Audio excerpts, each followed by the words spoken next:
วางมือไว้ทั้งตักนั่งเจริญสมาธิควบคู่กับการฟังธรรมไปนำสิเฮ็ดจังได๋ก็ได้ตามที่เฮาเคยเฮ็ดนะสิพุทโธพุทโธไปเรื่อยก็ได้บ่ต้องสนใจดอกว่าเว้าหยังเฮาสิเอาเสียงที่ได้ยินดังขึ้นแล้วก็ดับดังขึ้นแล้วก็ดับตั้งสติไว้ที่หูเอาเสียงที่ได้ยินนี่เป็นอารมณ์ประกรรมฐาน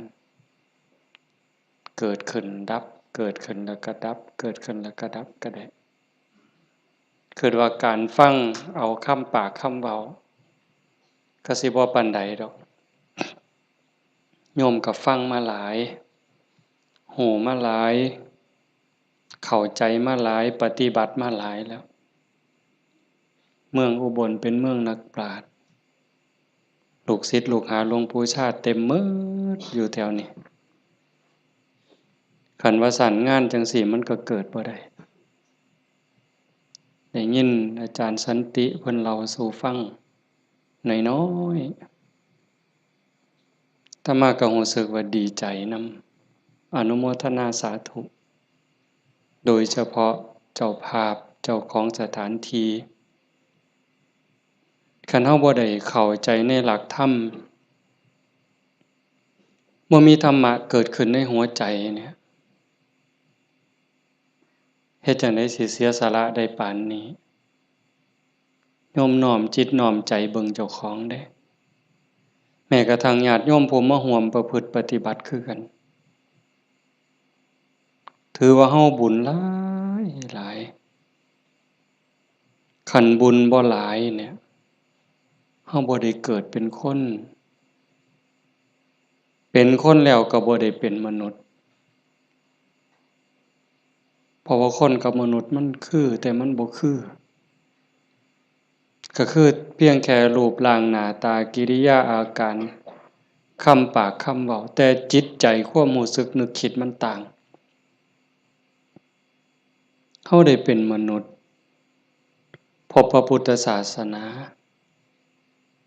เกิดในบ้านในวัดในว่าในบ้านที่มีวัดมีว่ามีครูบาอาจารย์จูงใส่ศีลใส่ธรรมเฮาฟังหูเรื่องเฮาเข้าใจตั้งตนอยู่ในความบ่ประมาทกำลังดิ้นรนขนขวายหาที่พึ่งให้กับเจ้าของเฮากำลังหาที่พึ่งหาที่ยึดเหนี่ยวให้กับดวงใจเพราะว่าชีวิตเนี่ยมันประกอบด้วยสองอย่างอันหนึ่งกายอันหนึ่งใจร่างกายนี่ ก็อาศัยแรงบุญแรงบาปยังมีผสมประสานอยู่ในกระแสจิตก็จังได้มีโอกาสเกิดในโอกาสเกิดอาศัยท้องแม่แบ่งปันดินน้ำลมไฟมาเป็นเนื้อเป็นตัวถึงพ่อแม่สิแบ่งดินน้ำลมไฟเป็นเนื้อเป็นตัวเฮาแต่สิ่งที่ตกแต่งให้เฮาเป็นผู้หญิงให้เฮาเป็นผู้ชายเป็นคนขี้ร้ายเป็นคนงามเป็นคนโง่เป็นคนฉลาดเป็นคนทุกข์เป็นคนรวยอันนั้นขึ้นกับบุญเด้ขึ้นกับบุญกับบาปที่ได้เฮ็ดได้สร้างได้ทำไว้ตั้งแต่อดีตก่อนๆเฮาทั้งหลายจังว่ามีบุญบัดมันมาจากขันธ์แล้วหนีจากนรกพ้นเปรตพ้นอสุรกายพ้นสัตว์เดรัจฉานได้มาเป็นคนยกระดับจากคนมาเป็นมนุษย์มีศีลมีธรรมเข้าใจในเรื่องราวของชีวิตแก้วแหวนเงินทองเฮาก็หาอยู่ประกอบสัมมาอาชีพเลี้ยงปากเลี้ยงท้องเลี้ยงลูกเลี้ยงหลานอยู่2 มื้อ3 มื้อที่เฮามาอยู่ในสวนธรรมเนี่ยคันไปค้าไปขายเด้ มันสิได้จักบาทผู้บางคนได้เป็นพันผู้บางคนได้เป็นหมื่นแต่ญาติโยมคิดว่าเอาไว้ซะก่อนแก้วแหวนเงินทองก็มีค่าอยู่มีประโยชน์อยู่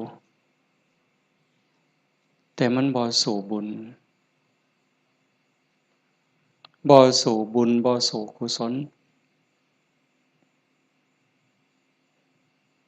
บุญกุศลจะเฮ็ดให้เฮาดียิ่งขึ้นไปกว่านี้สูงขึ้นไปกว่านี้บุญเป็นที่เพิงปุญญานิปรโลกัสสมิงปฏิทาหุนติปานินังเพราะเหตุว่าบุญนั้นเป็นที่พึ่งของสัตว์ทั้งหลายในโลกหน้าพร้อมทั้งโลกต่อไปเพิงได้ตั้งแต่วินาทีนี้ตั้งแต่วินาทีที่เฮ็ดบุญก็เอากายเอาวาจาเอาใจนี่เฮ็ดบาปก็เอากายวาจาใจนี่เฮ็ดบาปเฮ็ดให้เกิดความทุกข์เกิดความเดือดร้อนคันแม่นเฮ็ดบาปดูๆเฮ็ดบาปบ่อยๆเฮ็ดบาปหลายๆถึงในขณะที่เฮ็ดมันสิม่วนมันสิสะใจก็ตามแต่จักมื้อหนึ่งเวลาหนึ่งมันจะเดือดร้อนในคราวที่มันลุ่มหลงมันก็บ่ย้านหยังดอกอย่างคนไปรักของเขาคนฆ่าเขาเนี่ยฆ่าสัตว์ลักทรัพย์ประพฤติผิดในกามล่วงเกินลูกหลานสามีภรรยาผู้อื่นนอกใจผัวเมียเจ้าของก็แล้วแต่ขี่ตัวใส่ร้ายป้ายสียุยงให้แตกเหล่าสามัคคีตอนเฮ็ดตอนทำตอนกำลังมั่วเมาอยู่นี่ก็บ่ย้านหยังก็คิดว่ามันบ่มีผลแต่บัดฮอดเวลาหนึ่งมันจะเกิดความเศร้าหมองเกิดความย้านแต่มาว่าทุกคนเนี่ยแม่นสิปากคำเว้ายืนยันนักแน่นว่าบ่เชื่อดอกว่าบาปมีบุญมีชาติหน้าชาติก่อนนรกสวรรค์บ่มีดอกนั่นก็เว้าแต่ปากซ่อมมึงโลดคันมีคนแนวนั้นอยู่ใกล้เฮาปากว่าบ่ย้านแต่ว่าใจส่วนลึกนี่มันยังมีอยู่วันๆอยู่คือกันบัดยามเจ็บยามไข้หรือยามที่บาปกรรมมันตามทันตกทุกข์ได้ยากลำบากลำบนตอนนั้นสิกระวนกระวายเป็นทุกข์ตั้งแต่ยังมีชีวิตอยู่แต่คันคนที่เชื่อมั่นอยู่แล้วว่าบาปมีบุญมีชาติหน้าชาติก่อนนรกสวรรค์มีคันเผลอไปเฮ็ดบาปปั๊บด้วยความคิดไม่ออกนี่เคยเป็นคิดบ่ดีบ่งามกับพ่อกับแม่กับครูบาอาจารย์พระสงฆ์องค์เจ้าเพียงแค่ความคิดแป๊บนิดเดียวเศร้าหมองเดือดร้อนทันทีเห็นบ่บ่ได้โดนเลยเด้อากาลิโกเลยเด้เกิดทุกข์เกิดเดือดร้อนทันทีบาปคือความทุกข์คือความเดือดร้อนในปัจจุบันส่งผลไปเรื่อยๆเรื่อยๆคันกำลังบาปมันแห้งมันยังส่งผลอยู่เจ็บไข้ใกล้ล้มใกล้ตายมันก็หลอกหลอนพาจิตตกไปสู่อบายหนักสุดลงสู่นรกเบาลงมาเป็นเปรตอสุรกายเบาอีกเป็นสัตว์เดรัจฉานใส่บาปใส่กรรมอยู่นั่นเบาบางแล้วเมิดเวลากลับมาเกิดเป็นคนอีกเถือเศษบาปตามมาพิการหูหนวกตั้งแต่เกิดผู้บางคนตาบอดตั้งแต่เกิดผู้บางคนอวัยวะบ่สมส่วนผู้บางคนอวัยวะครบคือหมูตีนครบมือครบแข้งขาครบแต่ว่าขี้ร้าย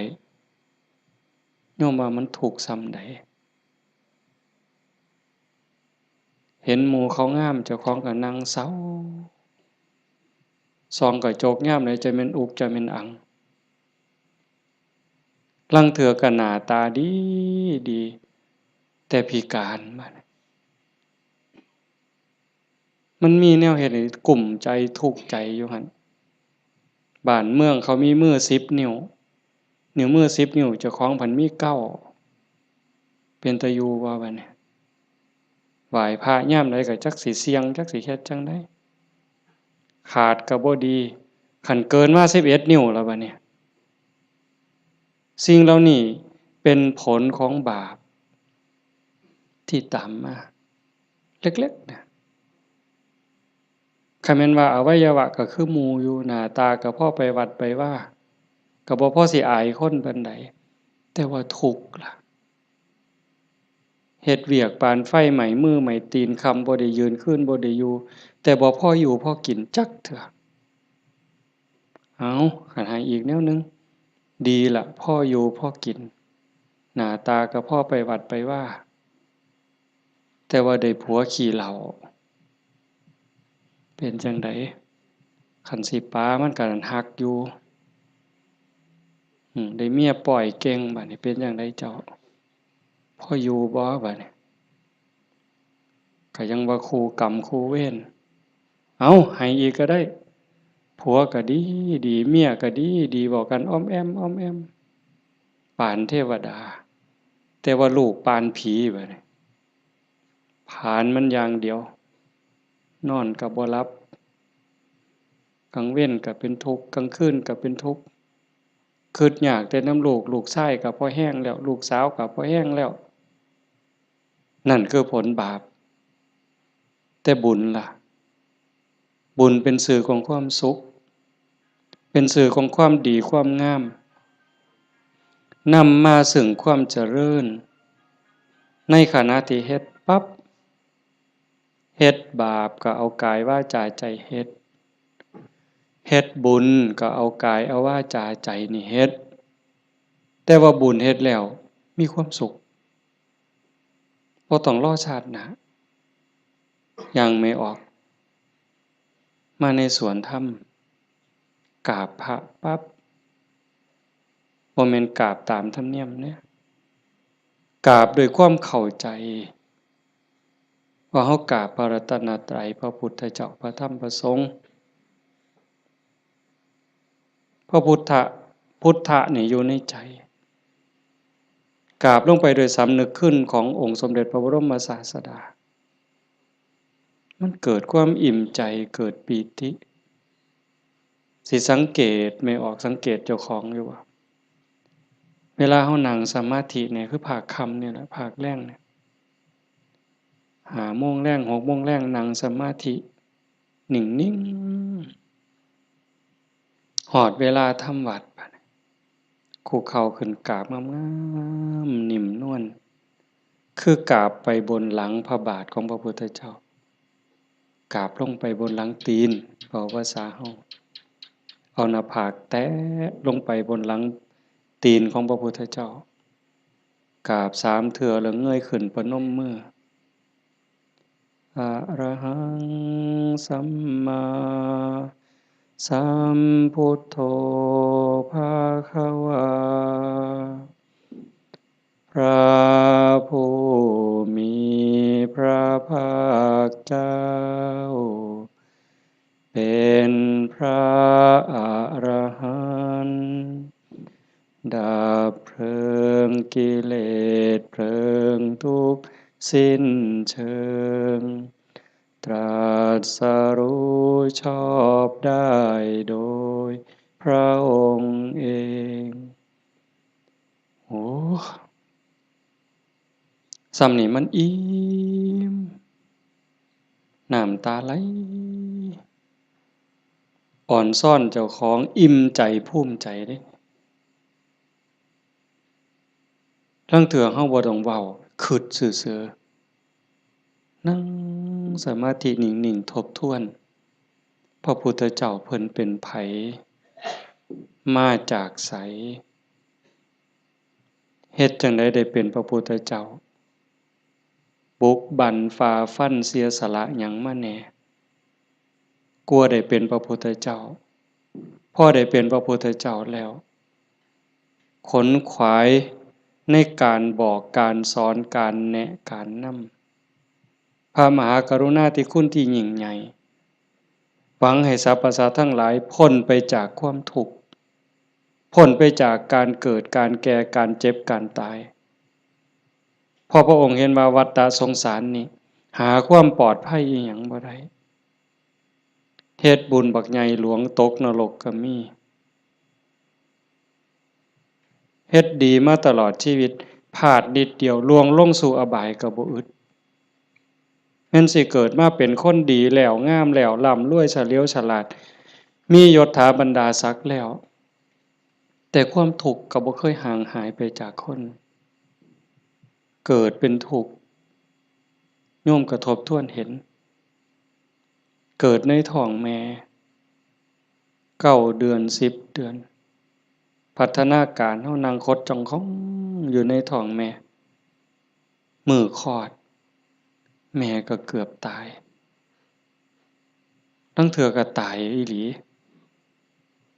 แม่ก็ห้องโฮโพสังกาบัดลูกหลุดออกมาสลบเลยลูกพ้นออกมาปั๊บก็ให้กากโลด100%เต็มหมดซุคนทุกข์เด้เกิดมาทุกข์แก่ก็ทุกข์หูจักซุคนแล้วนั่งอยู่นี่เจ็บแขวเจ็บข้างเจ็บแข้งเจ็บขาปวดหลังปวดเอวเคยหมดซุคนน่ะหัวงอกตั้งแต่หัวงอกซื่อๆมันบ่เจ็บบ่ปวดก็ทุกข์เว้ยไม่ออกเป็นเลยว่ะส่องกระจกเห็นผมงอกนี่ถอนปั๊บโลดย้านเขาว่าเจ้าของเฒ่าเห็นบ่อายุส่ำ40คันเขาเอิ้นแม่ใหญ่ได้งวกปั๊บตาเขียวปื้อโลดเด้อ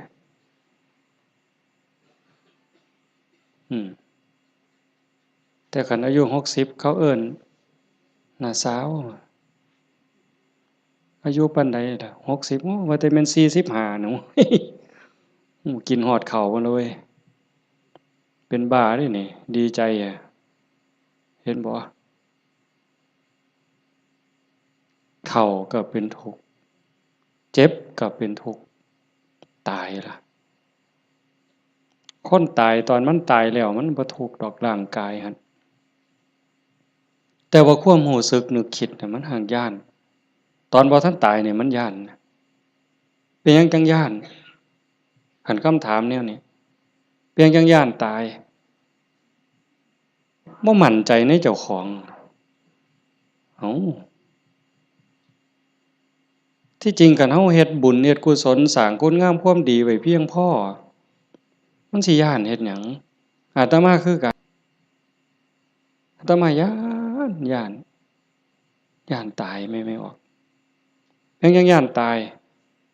อาตมาย้านอาตมาตกนรกนี่หม้องมันแม่นอีหลีบัดนี้คันว่าตายปั๊บอาตมาสิไปเกิดเป็นเทวดามีสวรรค์วิมานกว้างใหญ่มีบริวารล้อมหน้าล้อมหลังมีทิพย์หมดคือสิไปเกิดเป็นพรหมจังซี่สิไปย้านเฮ็ดหยังบัดนี้ก็ซ้ำเฮาสิหนีจากบ่วควายนอนจักขี้ตมจักขี้งัวขี้ควายไปขึ้นปราสาทมีเครื่องย้อมเครื่องทามีความหอมเต็มสะดวกสบายเฮาก็บ่ได้ย้านแต่นี่มันสิตกลงไปหลายกว่าเก่าเนี่ยมันก็เลยย้านแม่นคือบ่อาตมาบ่ฮู้ดอกโยมก็คิดเอาเองว่าโยมย้านคืออาตมาบ่ตายมันทุกข์ลางเทื่อก่อนตายเนี่ยญาติโยมนี่คนประพฤติปฏิบัติธรรมไปร่วมงานศพดูๆไปเยี่ยมคนป่วยบ่อยๆนี่ได้น้อมธรรมเข้ามาใส่ตนส่ำใดเห็นคนเจ็บคนป่วยทรมานโอ้ยบัดฮอดคราวเจ้าของสิเป็นจั่งใดน้อคิดดูเพราะพระพุทธเจ้าเพิ่นบอกว่าโอปัญญิโกควรน้อมเข้ามาใส่ตนเลือกได้อยู่บ่ล่ะโยมโอ้ยผู้ขาสิเลือกเอาตายด้วยโรคอันนี้ดอกสิเอาไหลตายดอกเอ้าง่ายที่สุดแล้วเด้นี่เอาวะ กินข้าวอิ่มๆกับลูกกับผัวกับเมียแล้วนอนหลับแล้วตายไปเลยนี่ง่ายที่สุดเลยเอาบ่ยังบ่ทันหันเอาอยู่เด้นี่ขนาดวิธีที่ดีที่สุดสบายที่สุดล่ะเด้ขันไปเว้าถึงพวกเจาะข้อเอาหายใจบ่ได้เจาะข้อเพราะท่านก็ป้อนอาหารทางสายยางเจาะสวงเอาเงี้ยวออกบัดนี้เอาเลือดก็ใส่ทั้งแขนข้างนึงน้ำเกลือก็ใส่แขนข้างนึงออกซิเจนงุ่มดังอีกเจาะสวงเอาน้ำออกบัดนี้อุ้ยผู้ใดคิดว่าเจ้าของสิบ่ถูกแนวนั้นแน่อยู่นี่ยกมือขึ้นเบิ่งบ่มีหลักประกันหยังเลยพระพุทธเจ้าเป็นผู้มีพระมหากรุณาธิคุณคิดเห็นบุญคุณของพระองค์เที่ยวบอกเที่ยวสอนจากป่าสู่ป่าจากเขาสู่เขาจากกระท่อมของคนขอทานฮอดปราสาทราชวังของพระราชามหากษัตริย์คิดเห็นบุญคุณของพระองค์จังซี่เฮาได้มาเฮ็ดนำทำตามมันเป็นบุญแน่ๆคิดพ้อคิดเห็นนั่งสมาธิพิจารณาไปเกิดอิ่มใจพอใจสุขใจเดียวนี้คิดเบิ่งเจ้าของมันถึงสิเกิดบ้านนอกคอกหน้าบ้านป่าคาดอน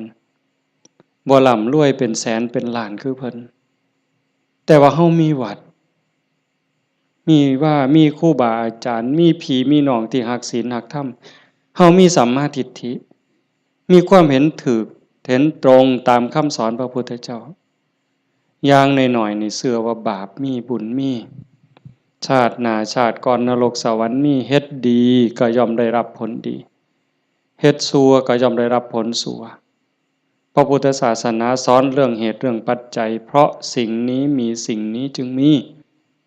หว่านพืชจังไดก็ได้ผลจังซั่นอ่อนซ่อนเจ้าของภูมิใจในเจ้าของแม่นสิเกิดบ้านนอกคอกหน้าทุกข์ยากปากหมองบ่ร่ำบ่รวยบ่สวยบ่งามแต่เฮามีโอกาสได้เข้าวัดได้มีโอกาสปฏิบัติธรรมเป็นผู้บ่ประมาทได้ยินเสียงปากเสียงเว้าของครูบาอาจารย์น้อมนำลงสู่การประพฤติปฏิบัติซ้ำนี่เฮาก็พอแห้งอ่ะนี่โยมเป็นบุญล่ะเด้นี่เกิดปีติเกิดความอิ่มใจแล้วก็ตั้งตนในความบ่ประมาทอีกอันนี้หมายถึงบุญเฮ็ดปั๊บก็เกิดความสุขใจอิ่มใจปั๊บขันเฮ็ดเรื่อยๆเฮ็ดบ่อยๆเฮ็ดดูๆจิตนึกตั้งแต่ถึงคุณงามความดีบัดเจ็บบัดป่วยบัดไข้บัดหนาวบัดสิล้มสิตายนิมิตที่มันดีมันงามนำพาดวงจิตดับปุ๊บไปสู่สุคติขันมันเฮ็ดดูอันนี้หมายถึงดีเด้ให้ทานรักษาศีลเจริญภาวนาเลี้ยงพ่อเลี้ยงแม่เข้าวัดเข้าว่าสร้างน้ำทำบุญมีจิตเอื้อเฟื้อเกื้อกูลนะขันมันเฮ็ดดูบ่อยๆจิตมันเที่ยวทางนี้ดูอั่นดอก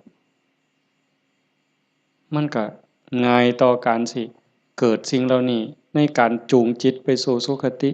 ดับปุ๊บก็ไปสู่สวรรค์ไปสู่พรหมเอิ้นว่าไปสู่สุคติใส่บุญใส่กุศลไปจนหมดแห้งของบุญของบาปของบุญของกุศลส่วนนั้นหมดเวลาขันบ่ทันถึงความเป็นพระอริยเจ้ากลับมาเกิดเป็นคนอีกเถื่อบัดนี้ ผลบุญพามาเกิดเป็นคนเศษบุญตามมาปุ๊บรูปร่างหน้าตาผิวพรรณสวยสดงดงามมีความอ่อนน้อมอ่อนโยนมาแต่ต้นเกิดในตระกูลสูงเชื่อผู้ดีให้ทานมาหลายๆด้วยจิตศรัทธารวยตั้งแต่เกิดแต่มาเว้ามาหลายๆปีแล้วว่าคันคนให้ทานด้วยความศรัทธาด้วยความเลื่อมใสเฮ็ดด้วยความจริงใจผลมันให้รวยบางเทื่อรวยตั้งแต่เกิดบ่ทันมื่นตาซ้ำ ปู่ย่าตายายเตรียมฝากธนาคารไว้ให้เปิดบัญชีไว้รับเป็นร้อยล้านพันล้านล่ะเห็นบ่ล่ะนั่นคืออานิสงส์ของศีลของทานของบุญของกุศลสวยรวยสวยผอมงามผอมรวยผอมฉลาดผอมโรคภัยไข้เจ็บหน่อยอายุยืนมีคนเคารพนับหน้าถือตาเว้าหยังคนก็เชื่อถอยฟังคำผู้ใดบ่อยากได้เนี่ยก็100%ทุกคนอยากได้แต่ว่าอยากซื่อๆมันบ่ได้บัดนี้ต้องเฮ็ดต้องสร้างเหตุปัจจัยแต่ว่าคนไทยในปัจจุบันเนี่ยอาตมาว่าก็กำลังหลงทางไปไกลคือกันมองจังหนึ่งก็คือศาสนาพุทธเจริญเบิ่งอีกแนวหนึ่งก็คือเสื่อมเต็มที่ในเวลาเนี่ยนี่คือชุมนุมชนของเฮานี่กลุ่มเฮานี่คือเจริญอยู่แต่ว่าอีกกลุ่มหนึ่งมันอาศัยพุทธศาสนาติดยี่ห้อพุทธศาสนาแต่ว่าเนื้อในแกะกล่องเปิดขวดกินเข้าไปมันบ่แม่นบ่อยากเว้าหลายปานใดดอกเรื่องหมู่นี้แต่มันลางเทื่อก็เป็นตาเว้าอ่อนวอนบวงสรวงพิธีกรรมนี่มันออกนอกทางหมดนิยมคันมันสิง่ายปานนี้พระพุทธเจ้าสิให้มานั่งเฮ็ดหยังสิสอนเฮาให้ฝึกให้ฝนให้เพียรเฮ็ดหยังครูบาอาจารย์หลวงปู่หมั่นหลวงปู่ชาเอาชีวิตเกือบบ่รอดเขาซั่นก็ขึงฝ่ายแล้วก็มาผูกหัวเจ้าของก็สวดซะทีล่ะอิติปิโส1,800,000ก็ได้ตัวให้มันหอเวินๆๆๆกิเลสคูโคบๆๆๆเอาโลดติล่ะมันแม่นบ่ล่ะกระแสนี่กำลังแห้งแม่ออกกระแสนี่กำลังหลายลางเทื่อก็เงินนี่เป็นตัวตั้งบ่ได้ตั้งใจดอกแต่ขี่รถมาได้ยินแหมเปิดวิทยุฟังแถวๆนี้ล่ะวิทยุแถวๆนี้ล่ะหมดนำกันนี่ล่ะเนาะเพราะว่ามันได้เงินหลายบางมื้อวันที่2บ่อาตมาไปเทศน์งานหนึ่งเทศน์จบคนกำลังหลั่งๆๆๆๆมาบัดยามมื้อเช้ามื้อรุ่นก็เลยถามประธานงานเขาก็บ่ฮู้ดอกว่าท่านเข้าใจว่ามันเป็นแนวใดอะนะถามว่าเป็นจั่งใดงานเรียบร้อยดีอยู่บ่ว่าซั่นเรียบร้อยอยู่ค่ะน้อยเพิ่นว่าอุ้ยได้เงิน800,000กว่าเพิ่นว่าสาธุว่ะงานคืนเดียวง่ายๆง่ายๆแจกไม่หีบกันหมดคืนเนี่ยอยากเคาะหมดไว้ก็ออกแบงค์ใหญ่ๆอาตมาเชื่อว่าพระพุทธเจ้าบ่สอนแล้วก็บ่ได้พาเฮ็ดแนวนั้นแต่แนวจังซี่นี่แม่ออกพอออกนอกจากเป็นบุญเป็นกุศลเด้เฮามาเฮ็ดในมื้อนี้เวลานี้เด้นอกจากมาสร้างบุญแล้วมาหาที่พึ่งสำหรับดวงจิตดวงวิญญาณเจ้าของแล้วชีวิตมันมีกายกับใจอย่างว่าร่างกายประกอบด้วยดินน้ำลมไฟเหมือนเวลามันก็แตกสลายดินขึ้นดินน้ำขึ้นน้ำลมขึ้นลมไฟขึ้นไฟแต่กระแสจิตกระแสใจกระแสวิญญาณเดินทางต่อหอบบุญหอบบาปไปขันดวงจิตดวงใจดวงใดได้รับการพัฒนานอกจากบุญแล้วพัฒนาคือมันเฮ็ดให้เกิดให้มียกระดับเจ้าของสูงขึ้นจากอำนาจการบีบคั้นกดขี่ข่มเหงของกิเลสคือความโลภความโกรธความหลงจิตดวงนั้นเบายิ่งเบายิ่งละเอียดยิ่งสูงใกล้พระพุทธเจ้าไปเรื่อยๆเรื่อยๆเรื่อยๆคันใจต่ำก็หมายความว่ากิเลสถมมันหลายใจสูงกิเลสติดหน่อยคันสูงที่สุดกิเลสเกาะบ่ได้ก็เป็นอิสระจากกิเลสไปเฮามาเดินจงกรมมานั่งสมาธิสวดมนต์ฟังเทศน์ฟังธรรมก็เพื่อสิซักฟอกจิตใจเจ้าของ การฟังธรรมนี่ก็เป็นตนหนึ่งเฮ็ดให้เฮาได้เกิดปีติเกิดความสุขเกิดสมาธิตั้งแต่เกิดความเข้าใจได้ส่องได้ทางยกจิตเจ้าของให้มันสูงยิ่งขึ้นได้เฮาก็เฮ็ดหลายๆอย่างทั้งการฟังทั้งการประพฤติปฏิบัติทั้งการสวดมนต์เฮาทำวัดแปลมันยิ่งเห็นยิ่งเข้าใจอย่าเอาเพียงแค่มวลเอาเพียงแค่ความไพเราะอย่างเดียวเฮาสวดซ่าๆเฮามีโอกาสพินิจพิจารณาถึงความหมายที่เฮากล่าวออกไปแต่ละคำน้อมนึกเห็นพระพุทธเจ้านึกถึงครูบาอาจารย์พระอริยสงฆ์คือจังเพิ่นบอกเพิ่นสอนอ่านไปนำสวดไปนำพิจารณาหาเหตุหาผลหาความหมายนำมันจะได้เข้าใจยิ่งขึ้นคันเฮาคิดจังสี่คือโยมพอออกผู้เป็นเจ้าภาพนี่เป็นตาเงิดคนอีหลีเด้อาตมาเห็นอาจจะเห็นมาหลายแต่จื้อได้นี่เป็นรายที่สองผู้หนึ่งโยมอำเภอสังขะจังหวัดสุรินทร์เฮ็ดแรกๆเนี่ยเฮ็ดเป็นรีสอร์ทเฮ็ดสวนนี่เป็นรีสอร์ทมีบ้านพักเอาไปเอามาไปปฏิบัติธรรมดูเขาก็คือสิบ่ต่างกับเจ้าภาพเฮาใจตกลงไปในกระแสธรรม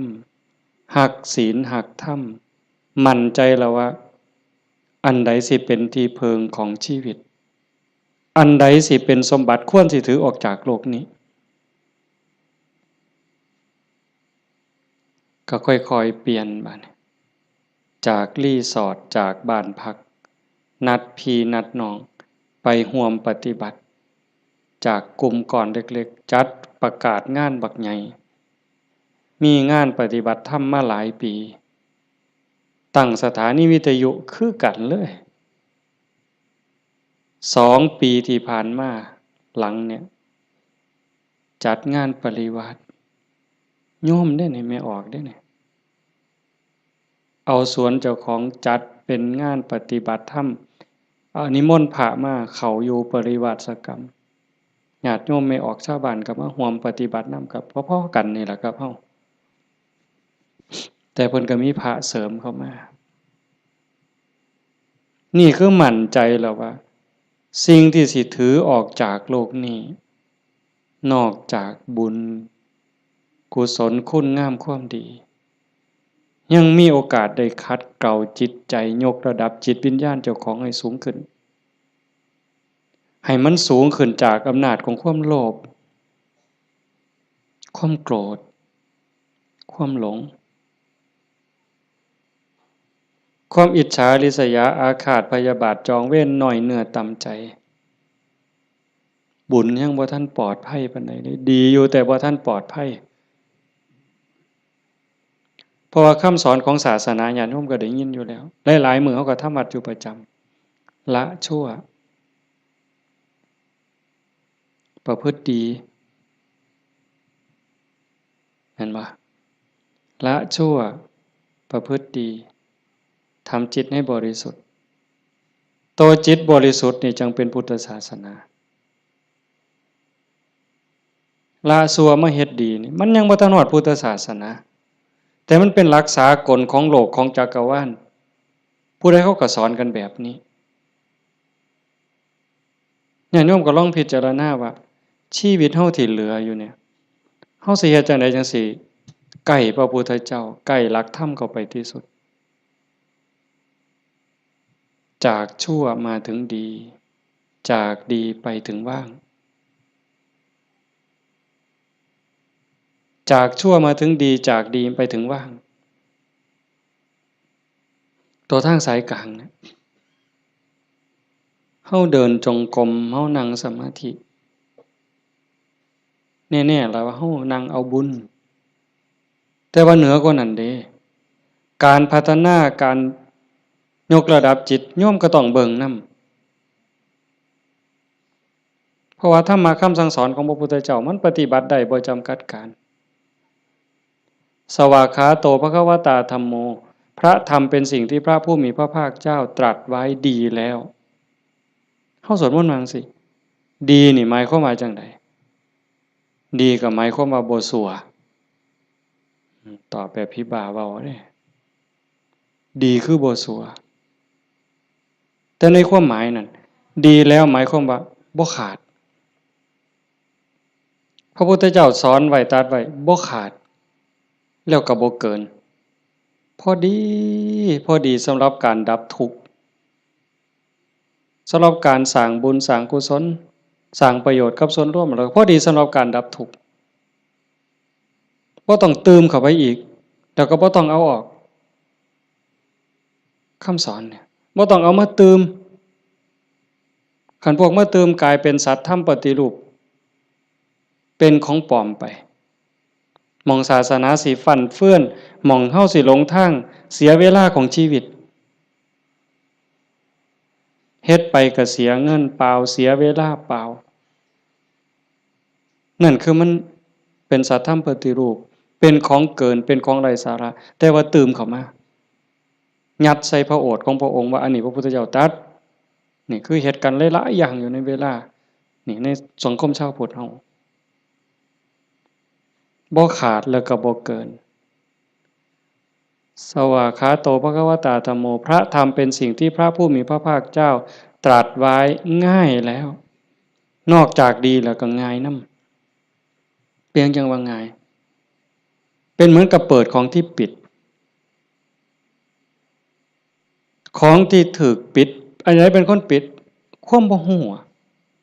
อวิชชาความบ่ฮู้โมหะความหลงความมืดมันครอบงำจิตใจของเราสัตว์มาชั่วอนันตกาล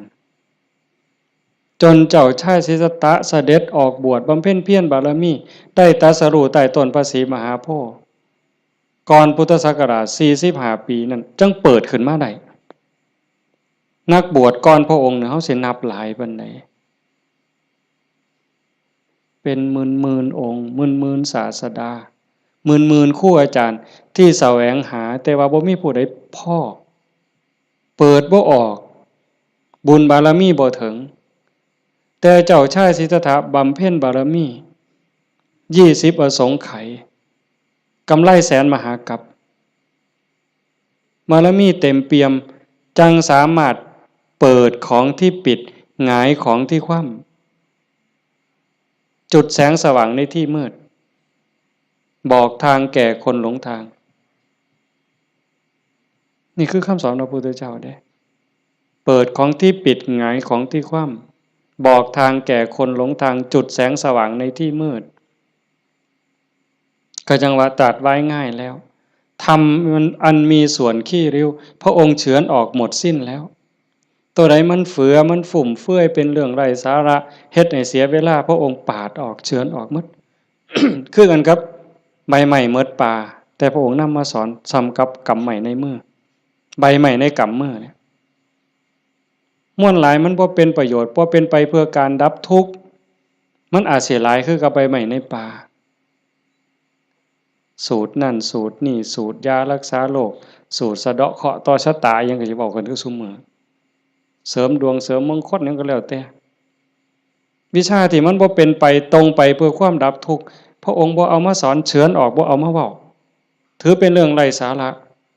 เป็นหยังจังเอาแต่สิ่งที่มันเป็นประโยชน์ล้วนๆเอาแต่แก่นเพราะว่าวันเวลาของชีวิตเฮาบ่พอโยมชีวิตหนึ่งๆเฮาบ่พอสำหรับการจะปลดเปลื้องกิเลสออกจากใจเป็นเรื่องรีบด่วนวันเวลาของชีวิตเฮามันบ่ถึง100ปีจักคนเนี่ยเห็นบ่เบิ่งดีๆเด้เฮาเกิดมาอยู่ในโลกนี่มันบ่เกิน100ปีหลายคนอยู่นี่60แล้ว70แล้วอายุจน70หัวงอกแขวหักแล้วเนี่ยกิเลสลดลงหรือยังถามเจ้าของเบิ่งยังเครียดให้ลูกเขยบ่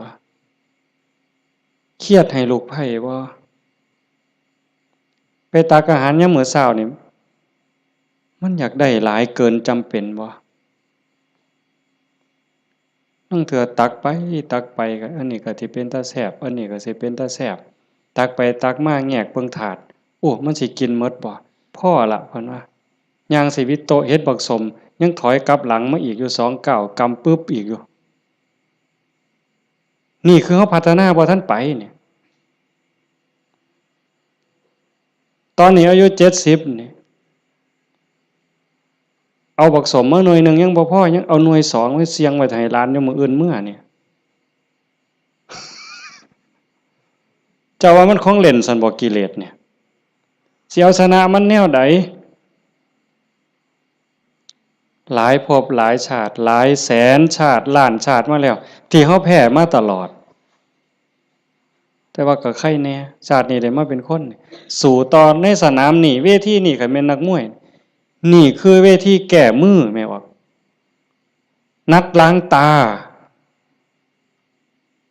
ก็แม่นการแก้มือกันเป็นกีฬาหยังก็ตามนี่เป็นไฟหนึ่งเป็นเกมหนึ่งที่เฮาสิ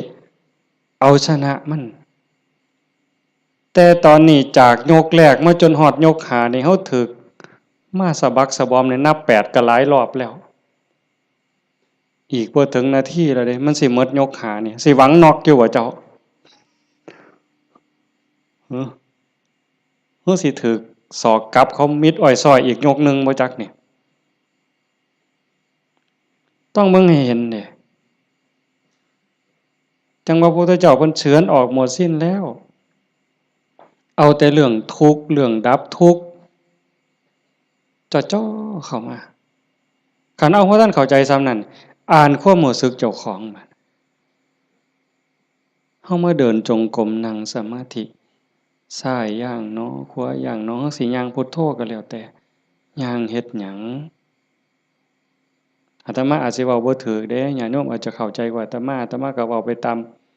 บ่าซั่นดอกย่างเพื่อฝึกสติเพื่อเพิ่มความถี่ของสติสัมปชัญญะสติคือความระลึกได้สัมปชัญญะคือความรู้ตัวฝึกบ่ให้เฮาเผลอนี่เอาวันนี้เรื่องบุญน่ะมันของตายอยู่แล้วไม่ออกบ่ออก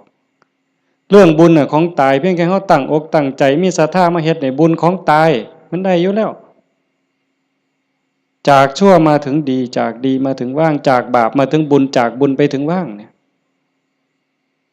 บุญน่ะของตายเฮาเพียงแค่มีศรัทธามานี่มันมหาศาลแล้ว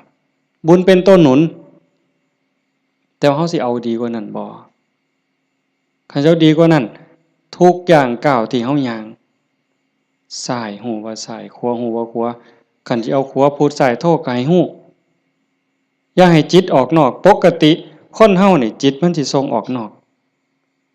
ย้อนไปอดีตบ้างมื้อวานมื้อก่อนปีกาย10 ปีก่อนยังเอามาคิดดีบ่ดีก็ให้คิดเห็นแนวเป็นตะทุกข์หลายเศร้าหลาย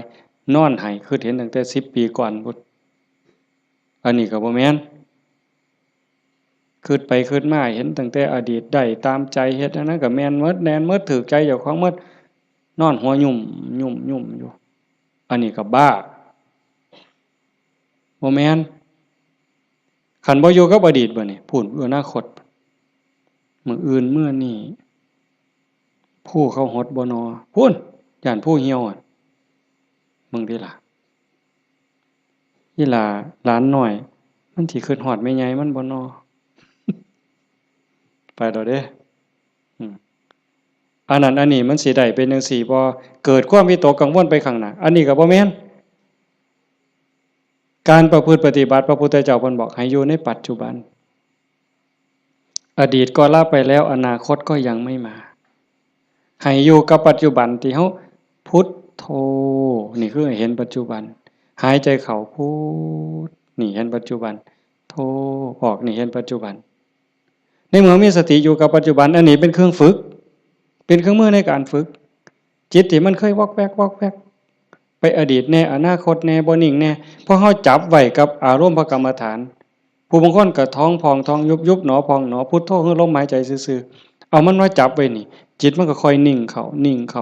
คันเฮาบ่ลดละความเพียรคันจะเว้าถึงสติเป็นคือกับหัวสติเตสังนิวารนังสติเป็นเครื่องกั้น กั้นหยังกั้นกิเลสกั้นกิเลสคือความเศร้าหมองคือความมืดความเศร้าหมองแห่งจิตแห่งใจบ่ให้มันมาท่วมทับจิตก็คือฝึกจังซี่คันสมมุติว่าสติเป็นเครื่องหัวเป็นหลักหัวมื้อนึงคือฮอดพุทโธเทื่อนึงขาดบ่เนี่ยหมดมื้อคือฮอดพุทโธได้เทื่อนึง2เทื่อ10เทื่อ100เทื่อก็ยังว่าห่างคันมันเป็นหลักหัวนี่ลมฮอดสร้างคันสมมุติว่าเฮ็ดไร่เฮ็ดนานี่บ่ว่าแต่งัวเขาสิมากินดอกควายสิมากินดอกลมฮอดสร้างหัวมันห่างนั่นแหมมื้อนี้เฮาฝึกดูๆมาเพียรปฏิบัตินี่ฝังหลักทีเขาแต่ก่อนมันห่างเป็น2-3เมตรสร้างเขาได้มื้อนี้ปักเข้าไปกลางกึบเหลืออยู่เม็ดครึ่งสร้างเขาบ่ล้มเด้แต่ว่าควายเขาได้เด้ฝึกเข้าไปอีกเพียรไปอีกพยายามเข้าไปอีกฝักกึบเข้าไปอีกจากเม็ดครึ่งเหลือ75เส้นจบควายเขาบ่ได้งัวเขาบ่ได้แต่ว่าหมูอาจสิเขาได้เด้ดุดมุนเลยเสียบเข้ากลางกึบเหลือ30กว่าเส้นหมูเขาบ่ได้แต่หมาเขาได้บัดนี้เพี้ยนเข้าไปอีกสับเข้ากลางจาก30กว่าเหลืออยู่20 15ขึ้นไปหา20เสียบเข้าไปอีกเหลืออยู่10กว่าเส้นบัดนี้แล้วไก่ก็เขาบ่ได้เสียบเข้าไปอีกไก่เขาบ่ได้กบอาจสิเขาได้ที่เขาอีกกบเขาบ่ได้เขียดโม่เขาได้ที่เขาอีกเขียดโม่เขาบ่ได้เขาได้แต่เขียดแก่หน้าสติเฮาคือกันสติสัมปชัญญะฝึกบ่อยๆฝึกดูๆเห็นดูๆฮู้ดูๆมันก็จะเป็นความชำนิชำนาญความระลึกรู้ระลึกเห็นบ่อยๆเกิดขึ้นเกิดขึ้นเกิดขึ้นอยู่ในปัจจุบันบ่อยๆบ่ได้แวบไปสู่อดีตบ่ได้แวบไปสู่อนาคตเกิดความตั้งมั่นเกิดความมั่นคงสติสัมปชัญญะสมาธิความตั้งมั่นได้บัดสมาธิคือความตั้งมั่นแห่งจิตจิตบ่วอกแวกปัญญารอบรู้ในกองสังขารที่มันมาหลอกจิตสังขารร่างกายก็อีกอย่างนึงสังขารคือจิตใจก็อีกอย่างนึงกายนั่งนิ่งแต่ว่าจิตมันคิดไปทั่วทิพย์ทั่วแดนในเมื่อหูจักเรื่อยๆหูจักบ่อยๆพยายามผูกมันไว้ผูกไว้ผูกไว้คอยตะล่อมจิตมันคือลิงเพิ่นยังว่าผูกไว้คือผูกลิงใส่หลักสติเป็นเหมือนกับเชือกองค์ภาวนาเป็นคือกับหลักมันสิดื้อปานใดลิงมันดื้อไปโลดมันไปบ่ได้จักหน่อยมันก็ล้ามันก็ซ่าลงจักหน่อยก็นั่งจิตเฮาคือกันเฮาบ่เครียดดอกมันไปก็ปล่อยมันไประลึกได้ปั๊บก็กลับมาใหม่ระลึกได้ปั๊บกลับมาใหม่ดูเขามันก็มีทางมันก็เป็นความชินของมันอยู่จักหน่อยก็นิ่งได้พอแต่มันนิ่งมันอิ่มแน่ไม่ออกก็สิเคยเห็นหลายคนนั่นล่ะเก่งกว่าอาตมาล่ะนั่งอยู่นี่ซ่อมเบิ่งเนี่ยเกิดความอิ่มใจสุขใจคันเฮ็ดดูๆบ่อยๆอย่างเฮาเบิ่งท้องพองท้องยุบเห็นคักๆขณะที่ท้องพองขึ้นปุ๊บๆๆๆทอเส้นผมปุ๊บๆๆขึ้นมาก็เห็นยุบลงปุ๊บๆๆๆทอเส้นผมนี่ก็เห็นหายใจเข้าหายใจออกคือกันในนี่มันก็มีการเกิดดับเกิดดับเห็นอยู่ในเมื่อเห็นจังซั่นปั๊บเกิดปีติเกิดความสุขเกิดอิ่มใจอันนี้เล็กๆดอกของเล่นน้อยๆคันฮอดบางเทื่อเฮาเฮ็ดดูๆบ่อยๆจนได้ฮู้จักมันแน่แล้วบัดเกิดมื้อหนึ่งเวลาหนึ่งเฮามีเรื่องต้องคิดต้องอ่านมันหนหูหนหวยกัดกุ้มกระวนกระวายคิดพ้อปั๊บคิดฮอดกรรมฐานหายใจเข้าดึงลมหายใจเข้าหายใจยาวๆบึบหายใจออกบึบเย็นว่าขนลุกวืบโล่งอันนี้ก็มีก็เป็นบ่อนพักอีกอันนึงคันเฮ็ดจังซี่ดูๆบ่อยๆบ่อยๆเฮาสิเล่นจังไดกับมันก็ได้ไม่ออกเคยเบิ่งความคิดเจ้าของบ่นั่งเบิ่งซื่อๆนี่ หลังจากเบิ่งลมหายใจเข้าหายใจออกพอสมควรบัดเวลาหนึ่งเขาอยากเล่นกับความคิดตั้งสตินั่งจังซี่ปั๊บก็หลับตาเบิ่งรูปเจ้าของนั่งหลังจากนั้นก็ย้อนเข้ามาทางในเบิ่งจิตที่มันนิ่งธรรมชาติจิตมันนิ่งมันว่างมันสว่างเป็นประภัสสรแต่กิเลสความโลภความโกรธความหลงนั้นมันเป็นแขกมาเยี่ยมมาเยือนชั่วคู่ชั่วข้าวเยี่ยมแล้วก็ไปเยี่ยมแล้วก็ไปแต่ว่าเฮาขาดสติบ่นี่มันละเยี่ยมตลอดเวลามาทางตาแน่ทางหูแน่ทางจมูกแน่ทางลิ้นแน่ทางกายแน่รับหูรับตาไว้ก็มาทางใจคิดอยู่ตลอดนี่คือแขกในเมื่อแขกมาเยี่ยมดูจิตใจอ่อนล้าเจ้าของบ้านบ่ได้พักข้าแต่ต้อนรับแขก ไม่ออกเคยเป็นบ่ล่ะสมมุติว่าเป็นเฮาเนี่ยล่ะเดี๋ยวกับผู้นั้นมาผู้นี้มาต้อนรับอยู่หมดมื้อหมดเว้นหาข้าวหาน้ำให้อยู่ให้กินคอยเว้าคอยจาทักทายปราศัยเมื่อยเด้คนบ่ได้พักก็เมื่อยก็ล้าใจบ่ได้พักก็คือกันเดี๋ยวก็โลภเดี๋ยวก็โกรธเดี๋ยวก็หลงเดี๋ยวก็ฮักเดี๋ยวก็ซังเดี๋ยวก็ย้านอยู่หั่นแต่คันเฮาได้เฮ็ดสมาธิได้ภาวนาจิตมันได้พักเป็นพักเป็นพักเกิดความหนักแน่นมั่นคงเด้เวลาที่จิตเฮามีสมาธิเกิดความหนักแน่นแม้นมันบ่เป็นสมาธิแบบที่เฮาเว้าถึงกันจนว่านิ่งสว่างดับไปเป็นชั่วโมง2ชั่วโมงเป็นมื้อเป็นเว้นก็สร้างเพียงแค่เฮาเห็นลมเข้าลมออกเนี่ยคือเห็นพุทโธติดต่อกันจัก5นาที10นาทีมันมีแห้งแท้เดะไม่ออกหลายคนเป็นอยู่มั้งเห็นพุทโธลมเข้าก็พูดลมออกก็โธต่อกันจัก5นาที10นาทีนี่มันเกิดความมั่นคงในใจคันแม่นกกเสานี่ก็ซ้ำเสาปูนแล้วอยู่บ่ติงเด้จิตใจบ่หวั่นไหวนักแน่นมั่นคงโยกบ่ได้เห็นบ่แต่คันไปกว่านั้นบัดน่ะอ่านเบิ่งความคิดคิดปั๊บฮู้ปั๊บคิดปั๊บฮู้ปั๊บคิดปั๊บฮู้ปั๊บเฮานั่งจังซี่คือกันไม่ออกคันสมมุติว่าเฮาพุทโธพุทโธแล้วมันมักคิดเอาแนวใหม่เอ้ามึงคิดกูสิเบิ่งบัดนี้บ่พุทโธแล้วเซาพุทโธคิดปั๊บฮู้ปั๊บคิดปั๊บฮู้ปั๊บบ่คิดต่อมันเด้บ่คิดซอยมันฮู้มันซื่อๆมันเซาเด้ฮู้ปั๊บมันเซาเลยเด้มันอยากอายซ้ำกับลูกกับหลานสิไปลักกินของเนี่ยเสียงตาน้อยเบิ่งหดมือปั๊บโลดเด้เป็นแนวนั้นเบิ่งความคิดอันนี้ก็ตัวหนึ่งเอาไปเอามาฮู้ขบวนการกันแรกๆตั้งเทื่อมันคิดไปแล้วสมมุติคือเขียนหนังสือนี่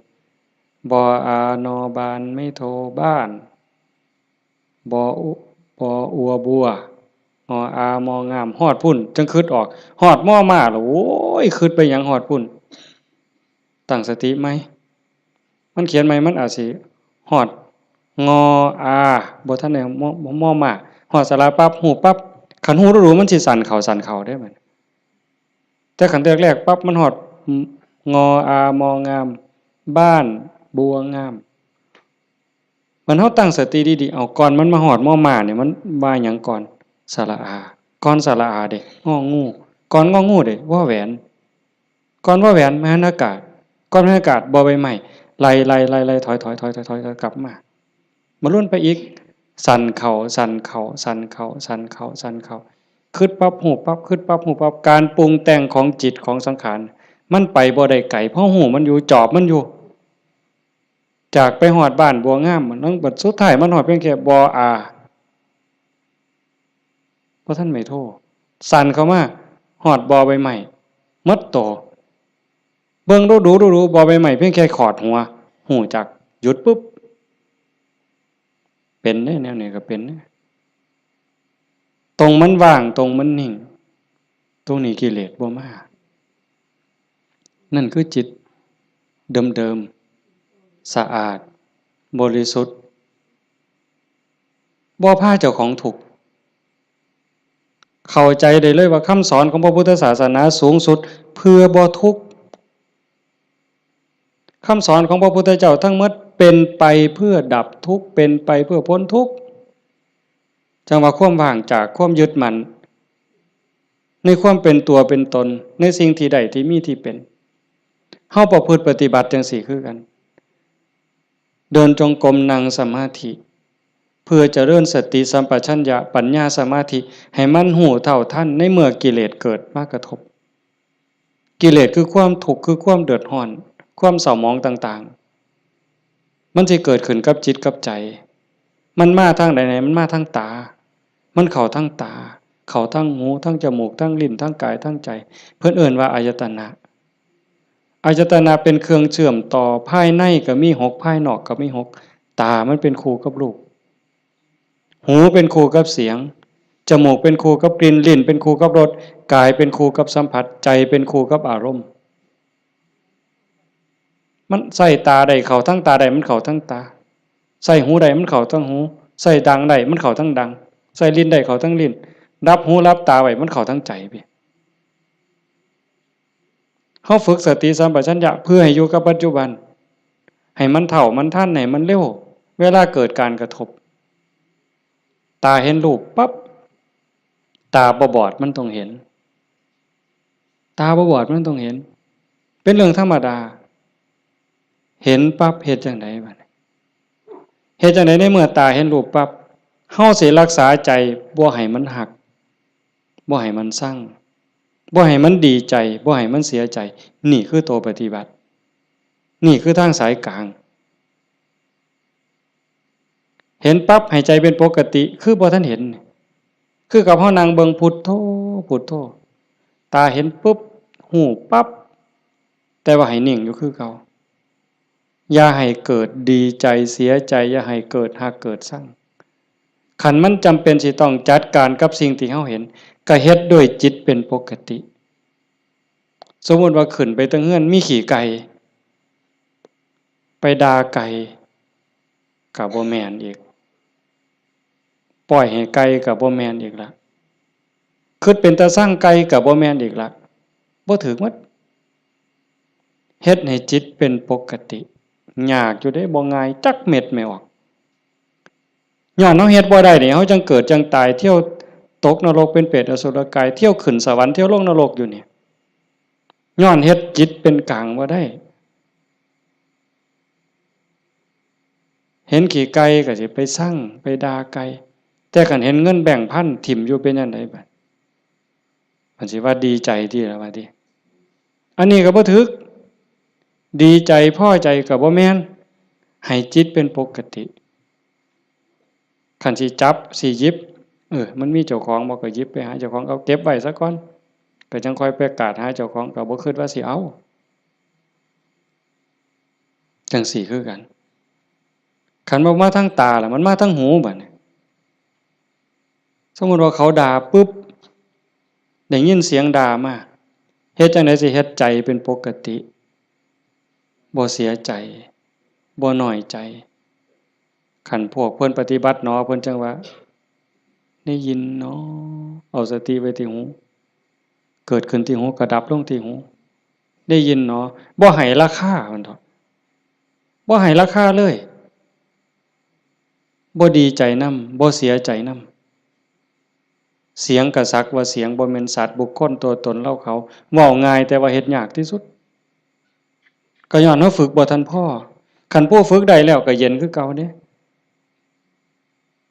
คือหลวงปู่ชาเพิ่นว่าผู้ที่ฝึกบ่ทันได้คือบ่ทันเข้าใจคนด่าย่างไปเสาก็ด่าไปยามแลงก็ด่าเห็นยามใดด่ายามนั้นก็ไปเครียดให้มันเป็นหยังด่ากูเพิ่นว่าหมัดมื้อนึงเขาว่าอย่าไปหัวซ่ามันเด้อผู้มันด่าคนเนี่ยมันเป็นบ้าตัวเศร้าเครียดเศร้าซังนั่นคือจิตเป็นกลางแล้วกลับคืนสู่ฐานเดิมของมันคันเขาให้เขาด่าเขาจมให้เฮาบ่ฮู้ทันวางจิตบ่เป็นก็ไปเครียดไปขมหาทางตอบแทนสิเอาคืนจองกรรมจองเวรไว้แต่ขันท่าย่องแล้วบัดเนี่ยเป็นจังไดบัดถ้าคำย่องคำย่อมาก เฮาก็ดีใจก็บวกฟู่ขึ้นบ่ถือคือเก่าเสียใจก็บ่ถือดีใจก็บ่ถือแต่ให้จิตเป็นกลางๆนี่คือข้อปฏิบัติธรรมชาติจิตเป็นจังซั่นมันบ่เคยฮักไผมันบ่เคยชังไผจิตนี่ฮักก็บ่เป็นชังก็บ่เป็นดีใจก็บ่เป็นเสียใจก็บ่เป็นโลภโกรธหลงก็บ่เป็นย้านหยังก็บ่แม่นมันเป็นปกติของมันอยู่กลางๆจังซั่นแต่ว่ารักโกรธเกลียดกลัวอิจฉาริษยาน้อยเนื้อตามใจย้อนกิเลสมาย้อมแขกมาเยี่ยมนี่มันพาเจ้าของบ้านป้วงเดี๋ยวนี้ก็ซ้ำกับเฮาอยู่เฮือนธรรมดานี่แหล้วเคยเห็นอยู่ตัวบางปีใหม่นี่ลูกหลานเฮาอยู่เฮือนธรรมดาก็พ่ออยู่บัดหมู่มาชวนกินเหล้ามันก็เมาอยู่เฮือนเฮานั่นแหล้วเป็นจังได๋ซั่นพาเจ้าของบ้านป้วงเลยให้เฮารักษาใจเจ้าของให้เป็นปกติเฮาประพฤติปฏิบัติเพื่อสิ่งนี้เด้โยมตาเห็นก็ให้รักษาใจไว้ปกติหูได้ยินก็รักษาใจไว้ให้เป็นปกติจมูกได้กลิ่นหอมเหม็นก็ปกติลิ้นได้รสก็ปกติแซ่บบ่แซ่บนัวบ่นัวก็ปกติ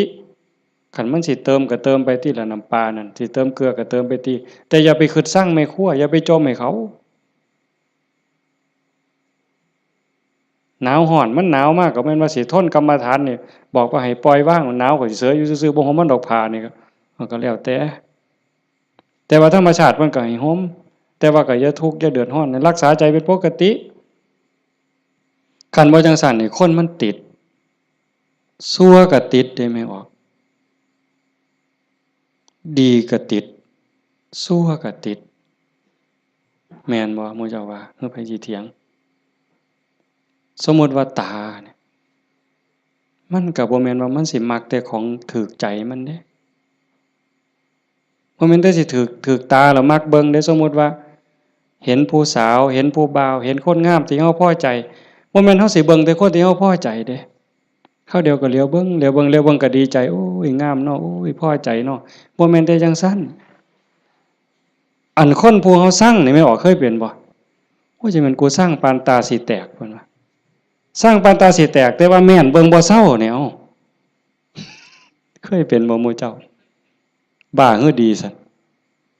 คำว่าเป็นตาสร้างกูบ่อยากเห็นก็อย่าไปเบิ่งอีกติล่ะเพียงจังเบิ่งบ่เศร้าซั่นเห็นบ่นี่คือมันโง่อาตมาผู้หนึ่งล่ะโง่แนวเนี้ยผู้ใดเศร้าโง่เนี่ยสาธุนำเด้อว่ามันเป็นตาสร้างยังไปเหลียวเบิ่งดูอยู่เอ้าดังบัดนี้ทั้งจมูกเนี่ยกับบ่แม่นว่าคนมักหอมติดหอมอย่างเดียวได้ไหมออกผู้เจ้าเป็นบ่ติดเหม็นแหมปลาแดกแหมปลาแดกเหม็นนี่ฮะว่าปลาแดกหอมเด้ตำบักฮวงคือสิแซ่บเพิ่นว่านักเข้าไปกว่านั้นเล็บตีนสักโอ้ยบ้าหือดีกิ่มเล็บตีนสักออกมาเหม็นๆแทนที่สิทิ่มนะดมเว้ยดมเทื่อนึงก็บ่ว่าเด้ดมเทื่อสองบ่แล้วแงกหน้าแงกหลังมีผู้เห็นกูบ่น้อเพิ่นว่าลี่ดมเด้นั่นเมืองอุบลเป็นอยู่วะอย่าจะเป็นแต่ศรีสะเกษเอาเว้ยโอ้ยแทนที่สิเอาถิ่มเนาะถ้ามาว่าแงกหน้าแงกหลังเทื่อที่3ที่4บ่มีคนเห็นดมอีกสักเทื่อก่อนจังถิ่มนั่นใส่ว่ามาของหอมว่างจิตเป็นกลางบ่ได้นี่สติปัญญามันบ่พอเห็นบ่อย่าว่าแต่แสบบ่แสบเลยนัวบ่นัวเลยสัมผัสคือกันเย็นร้อนอ่อนแข็งใจคือกันเนี่ยมันบ่ดีคิดแล้วเฮ็ดเจ้าของเป็นทุกข์คิดพ้อเฮ็ดให้เจ้าของร้องไห้น้ำตาหลั่งน้ำตาไหลก็ยังมีโอกาสนอนมือกายหน้าผากคิดฮอดแล้วก็น้ำตาไหลสะอื้นอยู่ผู้เดียวบ้าคักๆเนี่ยเด้คนเนี่ย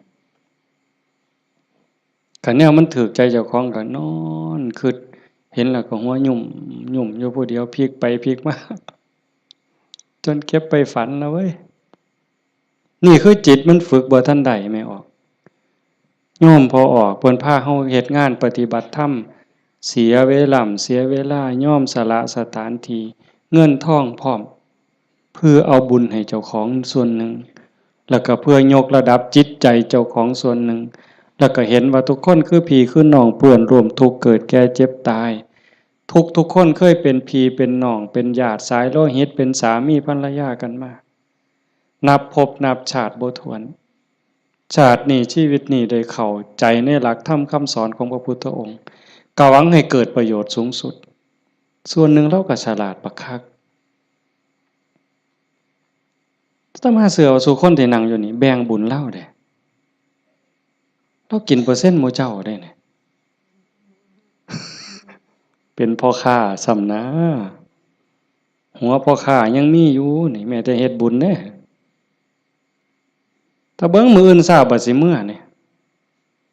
บัดสิมื้อนี่จากโอ้ยอนุโมทนาสาธุเด้อนำพ่อใหญ่เด้อพ่อใหญ่ก็สาธุเอาหมด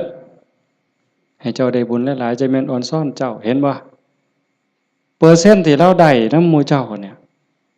จิตเราก็สะอาดขึ้นยิ่งเข้าใจในการประพฤติปฏิบัติหวังยกจิตยกใจพลังบุญตรงนี้เฮ็ดให้จิตเราสูงขึ้นมีกำลังใจขึ้นมีความเพียรพยายามมากขึ้นจิตโล่งโปร่งเบามากขึ้นพลังบุญมันส่งนี่คนฉลาดก็เฮ็ดแนวนี้คันคนบ่ฉลาดเด้มีที่มีสวนจังซี่สถานที่ดีๆจังซี่ชวนหมู่มากินเหล้าเออกระท่อมงามๆมันสินั่งกินเหล้าเบิ่งแสงเดือนแสงดาวจังมันสิอ่อนซ่อนคักแล้วไปอีกคนละแนวแต่คนมีปัญญาก็เฮ็ดอีกแบบเรียกว่าการประพฤติปฏิบัติเป้าหมายสูงสุดก็คือขนกิเลสออกจากใจความโลภความโกรธความหลงความหักความชั่งความเกลียดความกลัวอิจฉาริษยา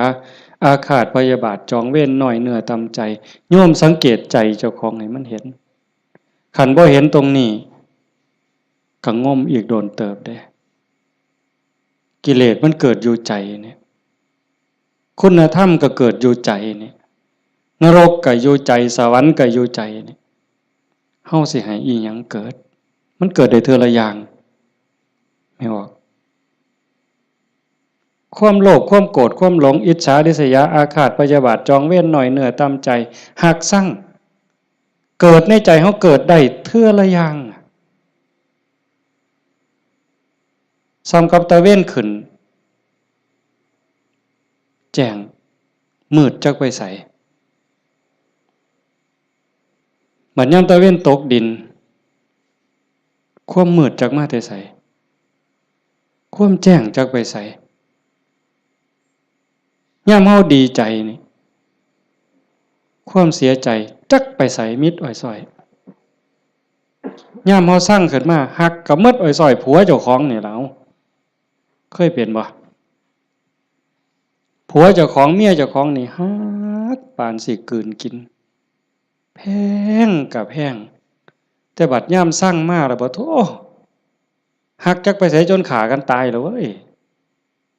เห็นบ่อยู่นำกันจังซี่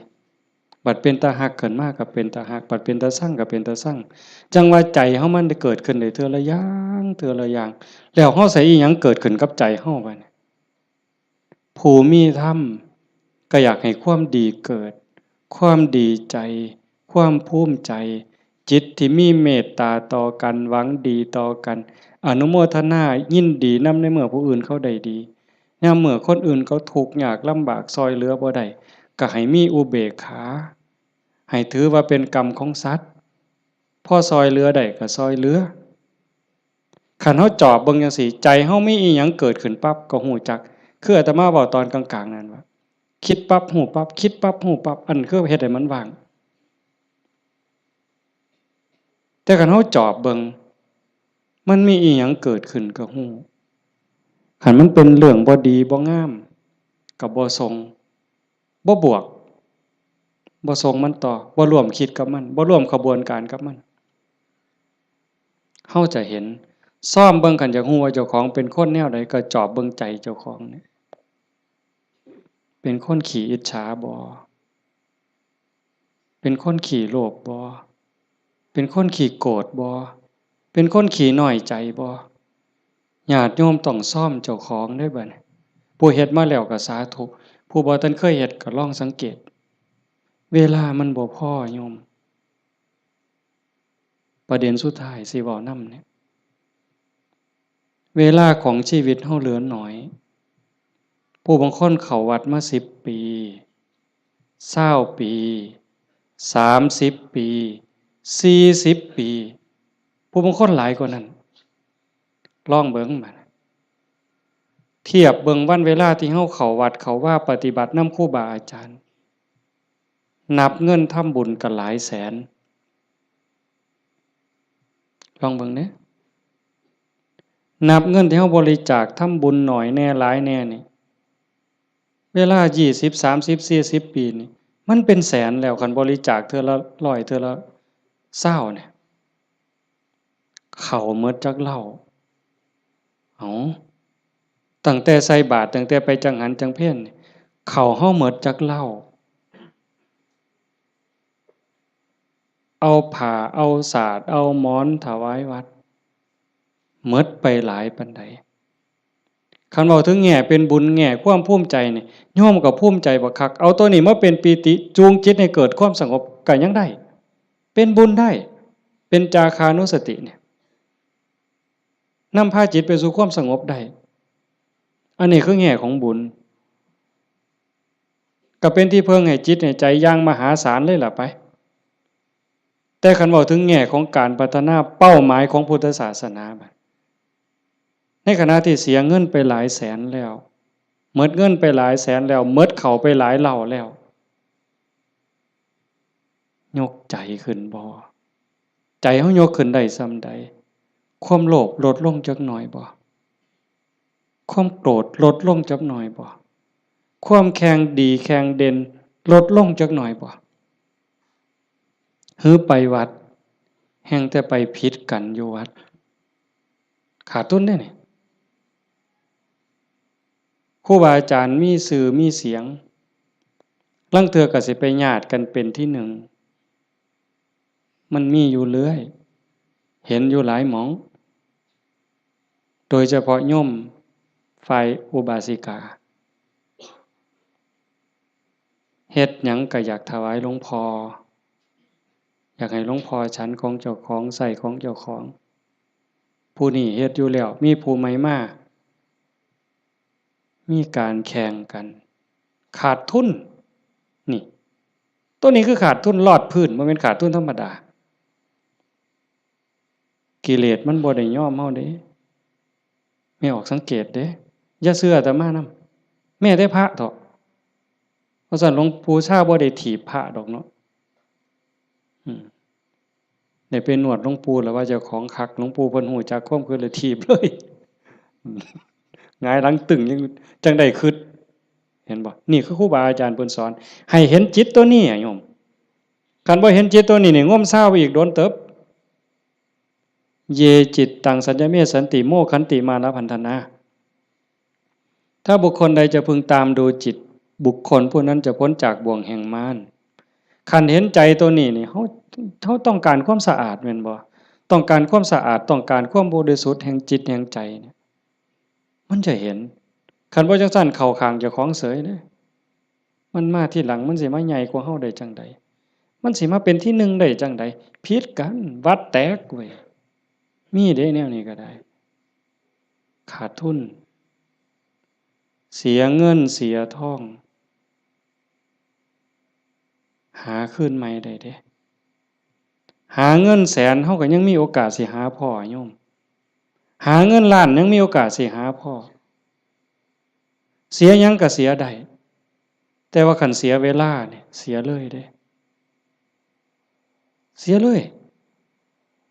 มีเงิน100 ล้านซื้อนาทีที่ผ่านไปกลับมาบ่ได้ซื้อนาฬิกาเลื่อนละแสนเลื่อนละล้านน่ะซื้อได้แต่ซื้อเวลาวินาทีเดียวก็ซื้อบ่ได้เฮาหายใจเข้าหายใจออกตอนนี้หมดแล้วก็หมดเลยบ่กลับคืนมาอายุเฮาก็หมดไปความตายก็ใกล้เข้ามาเวลาแห่งการเก็บเกี่ยวสัพพะธรรมเก็บกรรมบุญกุศลซักฟอกจิตใจให้สะอาดบริสุทธิ์มันหมดไปเรื่อย จังซั่นจังว่าเขาวัดเขาว่าประพฤติปฏิบัติคันบ่เข้าใจถึงสาระแก่นสารคำสอนของศาสนาเนี่ยบุญนั่นได้อยู่ดอกแต่มันบ่ทันปลอดภัยหยังว่าพระพุทธเจ้าบ่ให้มาติดอยู่ที่บุญแต่เพิ่นให้เฮ็ดบุญให้สร้างบุญให้สร้างหลายๆแต่ว่าให้กายไปอีกสู่ความสะอาดบริสุทธิ์แห่งใจถ้ามันไปบ่ทันฮอดนั่นบ่ปลอดภัยเทวดาก็ตกสวรรค์ได้เห็นบ่จังซั่นจังว่าในเมื่อเฮามาสู่ขบวนการปานนี้โยมพอออกผู้เป็นเจ้าภาพก็ตั้งใจปานนี้เฮ็ดดีมาปานนี้ก้าวขึ้นไปอีกให้ก้าวขึ้นไปนี้ก่อนวันเวลาของชีวิตมันสิหมดให้พยายามเฮ็ดใจให้เป็นกลางๆหูได้ยินจมูกได้กลิ่นลิ้นได้รสกายได้สัมผัสก็เฮ็ดใจให้เป็นกลางๆสิปฏิบัติกับสิ่งที่มากระทบจากตาเห็นจากหูได้ยินจากจมูกได้กลิ่นลิ้นได้รสกายสัมผัสก็เฮ็ดด้วยสติอย่าให้รู้สึกว่าหักอย่าให้รู้สึกว่าชังอย่าเฮ็ดด้วยความชังอย่าเฮ็ดด้วยความดีใจด้วยความเสียใจอย่าเฮ็ดด้วยความหักให้จิตเป็นกลางกันเฮ็ดจังซี่คันเฮ็ดได้จังซี่มันอ่อนซ้อนเจ้าของเด้อาตมาก็เฮ็ดบ่ทันได้ก็ยังพยายามอยู่ก็จังว่าส่วนญาติส่วนโยมเฮ็ดไปพร้อมๆกันคันบ่จังซั่นน่ะมันเสียเวลาเสียดายเจ้าของ30-40 ปีหมดเงินก็หลายแสนหมดข้าวก็หลายเหล่าหมดเวลาในการทำมาหากินเงินที่มาบริจาคข้าวของที่มาทำบุญก็หมดไปแล้วเวลาล่ะคันเอาเวลานั้นที่มาอยู่วัดอยู่ว่ามาสร้างน้ำทำบุญไปหาเงินหาทองมันก็ต้องได้ตื่มกันอีกหลายเติบมันจักเท่าแต่ว่าเฮายอมเสียสิ่งนั้นเพื่อสิแลกเอาสิ่งที่ดีที่สุดสิ่งที่ประเสริฐที่สุดก็คือใจเจ้าของเนี่ยให้ได้ใจที่มีความสงบใจที่มีความร่มเย็นใจที่เต็มเปี่ยมด้วยความเมตตากรุณายินดีมุทิตากับผู้อื่น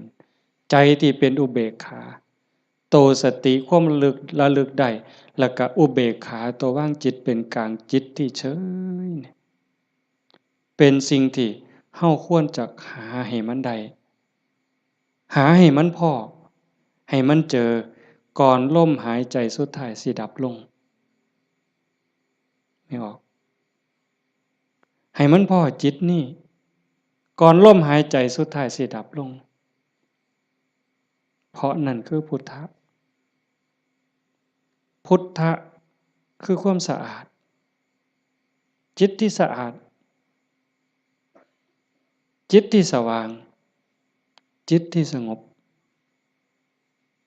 สะอาดจากหักจากสร้างจากดีใจจากเสียใจจากได้จากเสียจากบวกจากลบสว่างสวัยด้วยสติปัญญาหูเท่าท่านตามความเป็นจริงหักก็ตามสร้างก็ตามสรรเสริญนินทาก็ตามลาภยศสรรเสริญก็ตามสว่างตาโดยแสงไฟเพิ่นเว้าสว่างใจโดยแสงธรรมบ่ยินดียินร้าย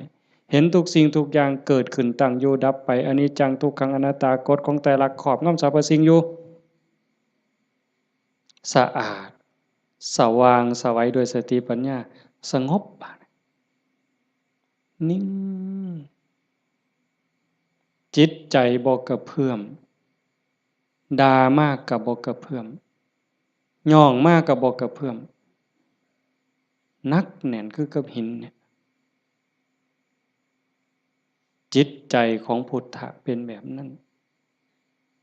สะอาดสว่างสงบหู้เท่าทัน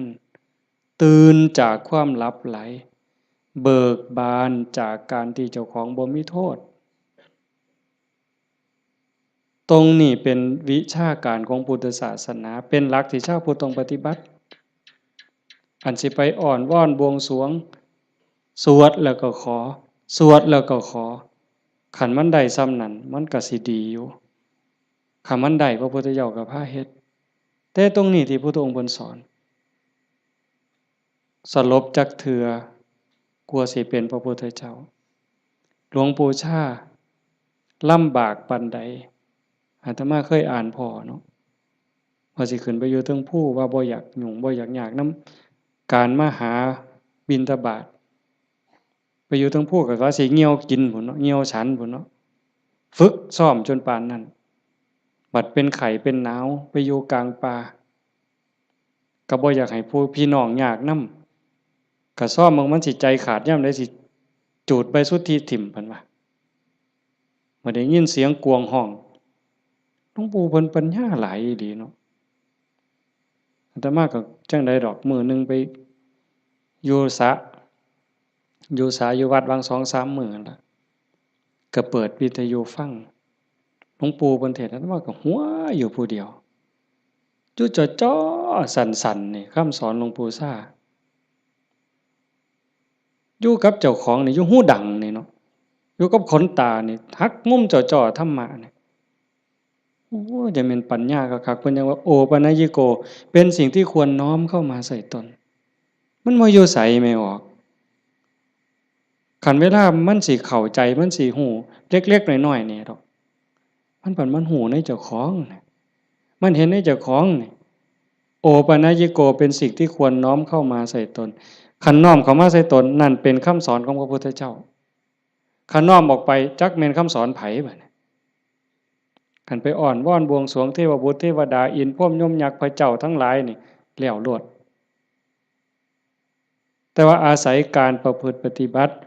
จังว่าการฟังเทศน์ฟังธรรมให้เป็นไปเพื่อความศรัทธาความเหลื่อมใสศรัทธาปาสาทะวิริยะความภาคเพียรพระพุทธศาสนาเพิ่นสอนเรื่องความภาคเพียรวิริเยนะทุกขมัจเจติเฮาสิล่วงทุกข์ได้ก็ย้อนความเพียรพยายามของเฮาเองผู้อื่นเฮ็ดให้บ่ได้คันเฮ็ดให้ได้มีผู้วิเศษผู้ศักดิ์สิทธิ์ครูบาอาจารย์เป่าให้เสกให้ผู้ใดสิเกินพระพุทธเจ้าบ่ออกว่าไผสิเกินพระพุทธเจ้าในโลกในจักรวาลเนี่ยคันมันเฮ็ดแทนได้ทำพิธีเฮ็ดให้ได้พระพุทธเจ้าเฮ็ดให้หมดมื้อเช้าย่างบิณฑบาตหัวแต่ว่ามันก็หาเรื่องอยู่เลยปีชงเพิ่นว่าปีนี้ปีชงหยังชงกาแฟ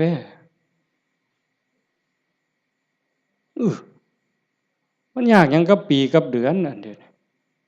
ปีชงเนี่ยเพิ่นนัดกันไปสวดมนต์สะเดาะเคราะห์มื้ออื่นทั้งศรีสะเกษพุ่นผู้ปีชงปีมะยังว่าไว้เฮาบ่เข้าใจปานใดดอกพากันไปสวดไปสะเดาะเคราะห์ไปต่อชะตาไผสิเกินพระพุทธเจ้าก็ลองเบิ่งคันมันเป็นจังซั่นมันเฮ็ดจังซั่นพระพุทธเจ้าเฮ็ดหมดอันไม่ออกมาเฮ็ดนี่กำลังเฮ็ดให้เจ้าของสะเดาะเคราะห์ก็แม่นต่อชะตาก็แม่นเสริมดวงก็แม่นโดยการตั้งสติให้มันฮู้จักอีหยังผิดอีหยังถูกอีหยังควรบ่ควรตรงนี้ตรงมันแม่นพุทธะต้องเฮ็ดแบบนี้เพี้ยนมาจากภพจากศาสตร์คันเฮาบ่มีเชื่อเก่าไม่ออกบ่ออกคันว่ามีเชื่อของนักบวชนักปฏิบัติเป็นเชื่อเป็นอย่างเป็นเผ่าเป็นพันธุ์ไว้ตั้งแต่อดีตเฮาบ่มีมือมาเฮ็ดจังซี่ในเมื่อเฮามีของเก่ามานำพามาสู่การเหตุการณ์ทำจังซี่มีกัลยาณมิตรพาเฮ็ดพาทำให้ทุ่มเทเต็มที่ถือว่าโอกาสได้เกิดมาเป็นมนุษย์ได้พบพระพุทธศาสนามีสติปัญญาหูดีหูชั่วหูผิดหูถูกยังมีสติหูอยู่จังซี่เฮ็ดเต็มที่ก่อนมันสิหมดเวลาแล้วอย่าคิดว่าเจ้าของซ่าเด้ไม่ออกญาติโยมอย่าคิดว่าเฮาสิเฮ็ดบ่ทันตราบใดลมหายใจยังมีอยู่สติสัมปชัญญะยังหูผิดหูถูกเพิ่นว่าเฮามีโอกาสจนลมหายใจสุดท้ายจนลมหายใจสุดท้ายยิ่งเฮาฟังเทศน์ฟังธรรมอยู่บ่อยๆอยู่ประจำบัดจนฮอดเฮาเจ็บเฮาป่วยเฮาใจสิขาดสิล้มสิตายสิ่งที่เฮาฝึกมาตลอดชีวิตทบทวนมาตลอดชีวิตฮอดเวลานั้นมันจะว่างแม่นบ่แม่นก็แล้วแต่สิว่างว่ามันเอาบ่ได้แล้วร่างกายบ่แม่นของเฮาสังขารบ่แม่นของเฮา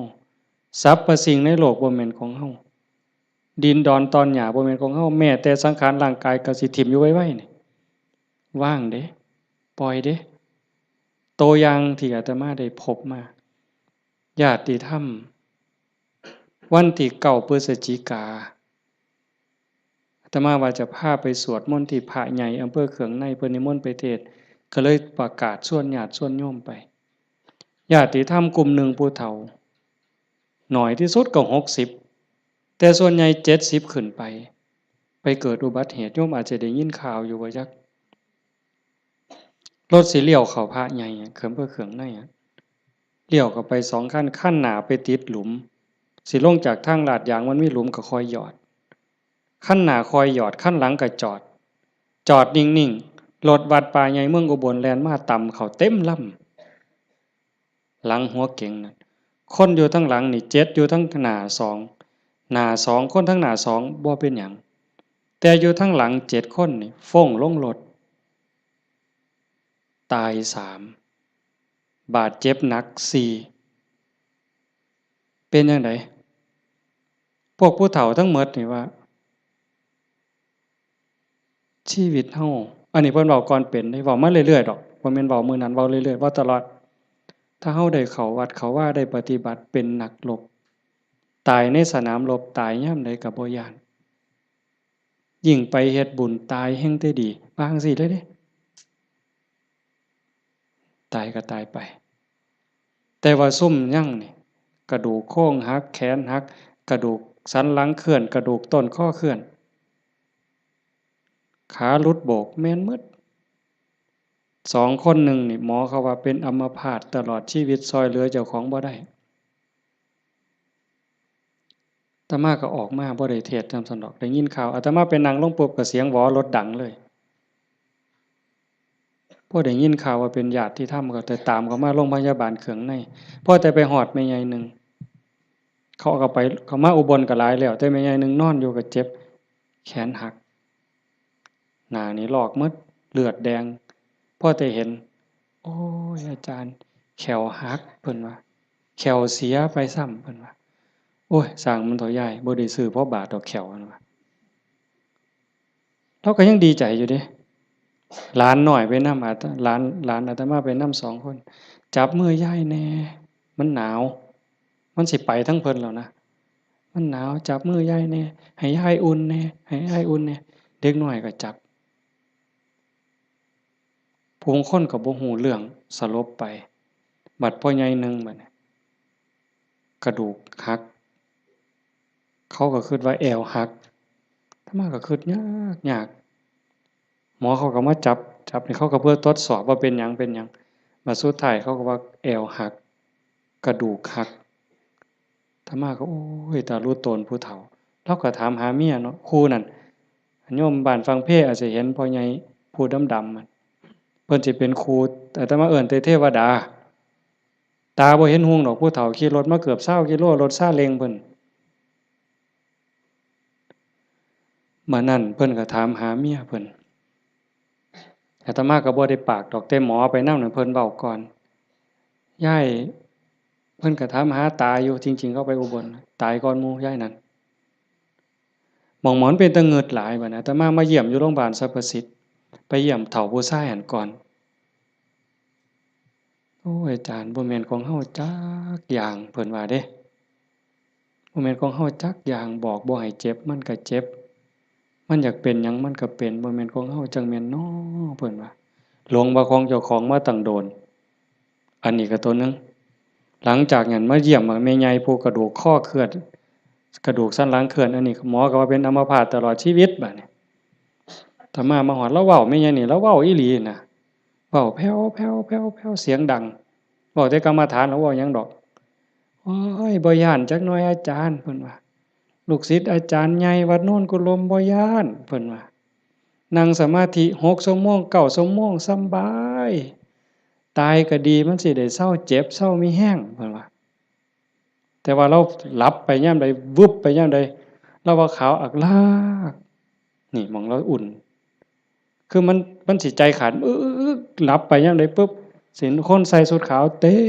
มอยู่ตลอดนี่คือนิมิตดีเด้คันตายในขณะนี้นี่สวรรค์เขาเอาเราไปแท้แต่ว่าเราปฏิบัติตลอดที่จริงเขาให้เราอยู่ห้องผู้เดียวเป็นห้องอันตราย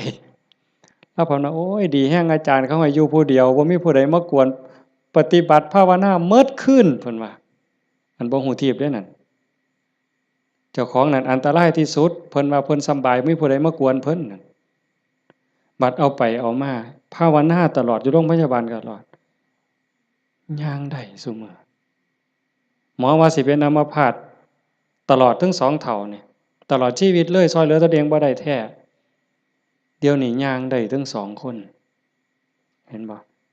หม่องอัศจรรย์หลายพ่อใหญ่เข็มนี่แม่ใหญ่ต้องค้ำเมียตายพ่อใหญ่ต้องเข็มพ่อใหญ่เข็มนี่คือทรมานตอนนี้ก็ย่างแล้วอ่าโยมแม่ใหญ่สวัสดิ์น้องสาวนั่นตายแล้วอีกผู้หนึ่งอาตมาจื้อบ่ได้ตายบ่เอาเรื่องกับรถถือว่าเป็นกรรมเป็นเวรเป็นสิ่งที่เกี่ยวเนื่องกันมาใครแม่นเฮาสิว่าแนวใดมองอาตมาเงิดอ่อนซ่อนใจคนน่ะ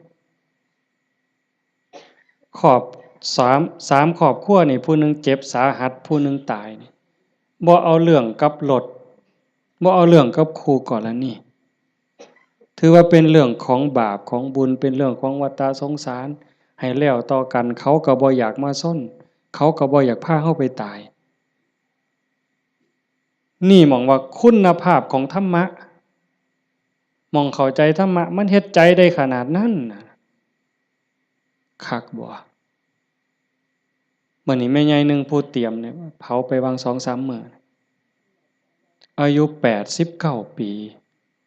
7เดือนผู้หญิงเด้เลี้ยงลูกเมียใหม่ผัวเพิ่นไปมีเมียใหม่เพิ่นบ่เครียดเมียใหม่ออกลูกเพิ่นเอามาเลี้ยงพร้อมเอาไม่ออกเฮ็ดได้บ่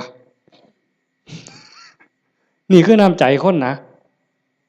แม่ใหญ่นี่เราปฏิบัติธรรมอยู่นำครูบาอาจารย์มาตลอดลูกเราดีหมดซุคนเป็นหมอ2เป็นครูผู้หนึ่งเป็นเจ้าหน้าก็มีอยู่2คน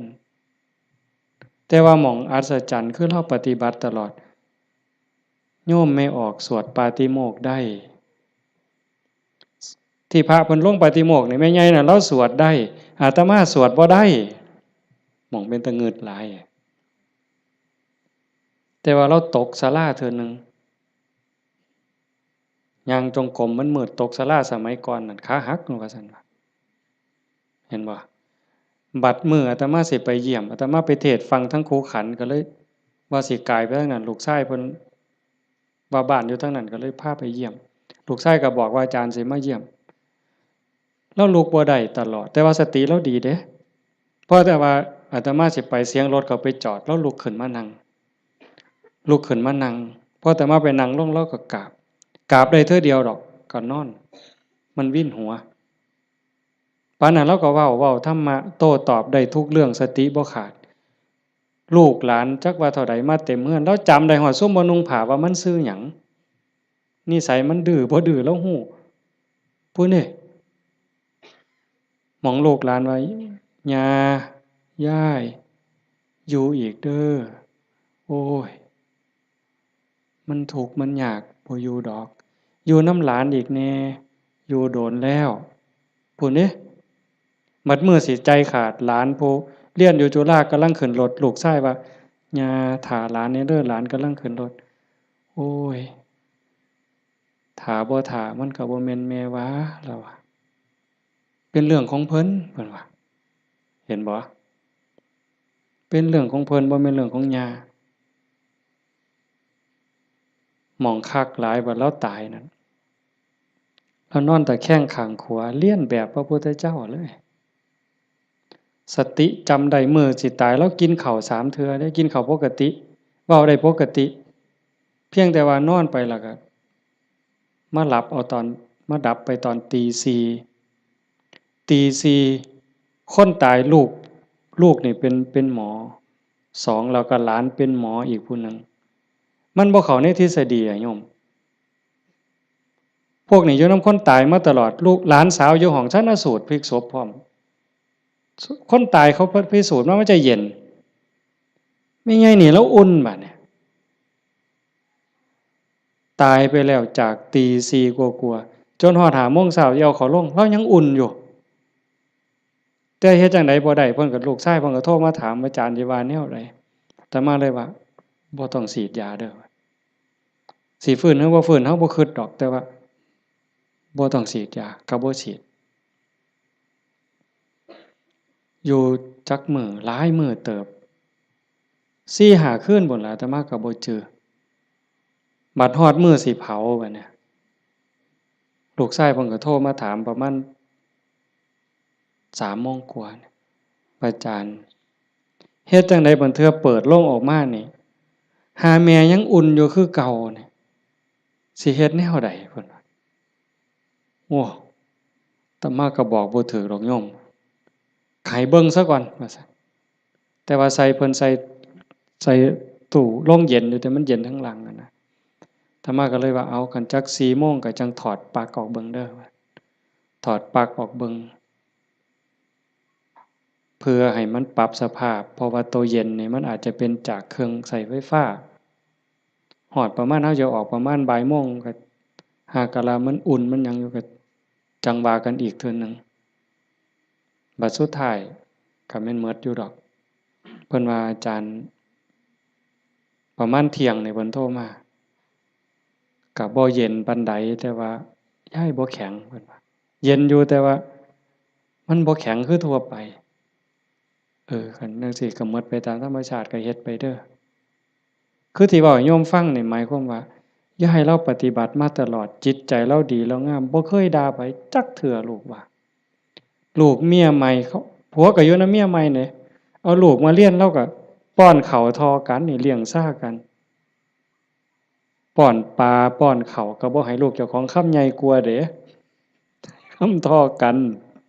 อืมอาบน้ำให้ก็คือกันสอนก็คือกันรักเท่ากันใจคนนั่นมันจังว่าคันมันได้ฝึกได้ฝนมันมีธรรมมันก็สุดยอดอยู่นี่โยมพ่อใหญ่พาเฮาประพฤติปฏิบัติเฮ็ดงานจังซี่เฮามาประพฤติปฏิบัติสูงสุดก็เพื่อยกจิตยกใจเด้อสรุปตรงนี้เด้อบุญนั่นเป็นของตายจังได๋เฮาก็ได้เต็มที่อยู่แล้ว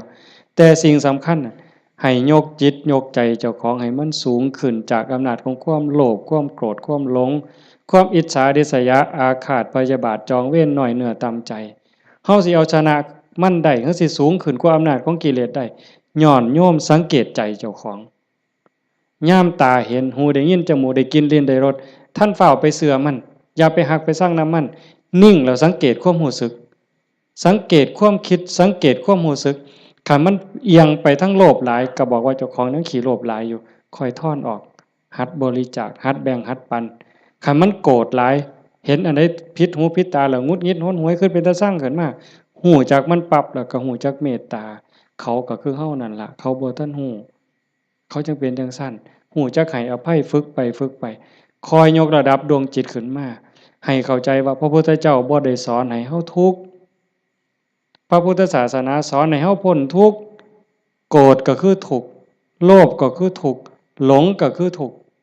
เป็นเหตุให้ทุกข์เฮาก็ต้องดับเหตุมันเฮ็ดให้จิตใจเป็นกลางๆฮักผู้อื่นคือฮักเจ้าของหวังดีต่อผู้อื่นคือหวังดีต่อเจ้าของนั่นจิตใจเฮาจะดีขึ้นงามขึ้นมื้อนี้สมควรแก่กาลเวลาใช้เวลามาหลายเติบชั่วโมงหนึ่งกับ40กว่านาทีเนาะสมควรแก่กาลเวลาท้ายที่สุดก็ขออนุโมทนาสาธุกับญาติโยมผู้เป็นเจ้าภาพผู้เป็นเจ้าของสถานที่และก็ญาติธรรมที่มาจากที่ไกลที่ไกลมาร่วมประพฤติปฏิบัติบำเพ็ญบุญบำเพ็ญกุศลยกระดับดวงจิตดวงใจของเจ้าของให้สูงขึ้นงามขึ้นท้ายที่สุดก็ขออาราธนาอ้างอิงเอาอำนาจแห่งคุณพระศรีรัตนตรัยคุณของพระพุทธเจ้าพระธรรมพระสงฆ์และอำนาจแห่งบุญกุศลคุณงามความดีที่มีทั้งหมดทั้งมวลในสากลและจักรวาลจงหลอมร่วมเป็นตบะเป็นเดชะเป็นพลวะปัจจัยอำนวยหนุนส่งให้ญาติโยมสุขสุขคนจงเป็นผู้แกล้วกล้าอาจหาญร่าเริงในการสร้างบุญสร้างกุศลสร้างคุณงามความดีให้ยิ่งขึ้นไปให้เป็นผู้เจริญงอกงามในจตุรพิธพรชัยคืออายุวันนะสุขภาละปฏิภาณธรรมสารสมบัติ ให้เป็นผู้มีสัมมาทิฏฐิมีโอกาสประพฤติธรรมปฏิบัติธรรมให้ได้เข้าถึงธรรมที่บ่ทันได้เข้าถึงได้หูแจ้งธรรมที่บ่ทันได้หูแจ้งจนสามารถนำตนให้พ้นทุกข์ปรารถนาสิ่งหนึ่งประการใดหากเป็นไปโดยชอบประกอบโดยธรรมก็ขอให้ความหวังความปรารถนานั้นจงสำเร็จทุกๆประการมีความสุขกายสุขใจโดยทั่วกันทุกท่านทุกคนเทอญสาธุยะถาวาริวหาปุราปาริปุเรนติสาครังเอวเมวะอิโตทินังเปตานังอุปกัปปติอิชิตังปฏิตังตุมหังคิปะเมวะสมิจฉตุสัพเพปุเรนตุสังกปาจันโทปนารโสยะถามณิโชติรโสยะถาสัพพิติโยวิวัตชันตุสัพพโรโควินัสตุมาเตภวัตวันตรายโยสุขีทีขายุโกภวะอภิวาทนาสีลิสานิจจังวุธาปจายโนจัตตารโอธรรมาวัฏันติอายุวันโนสุขังพลังภวะตุสัพพมังคลังรักขันตุสัพพเทวตาสัพพพุทธานุภาเวนะสัพพธัมมานุภาเวนะสัพพสังฆานุภาเวนะสัทธาโสธีพระวันตุเต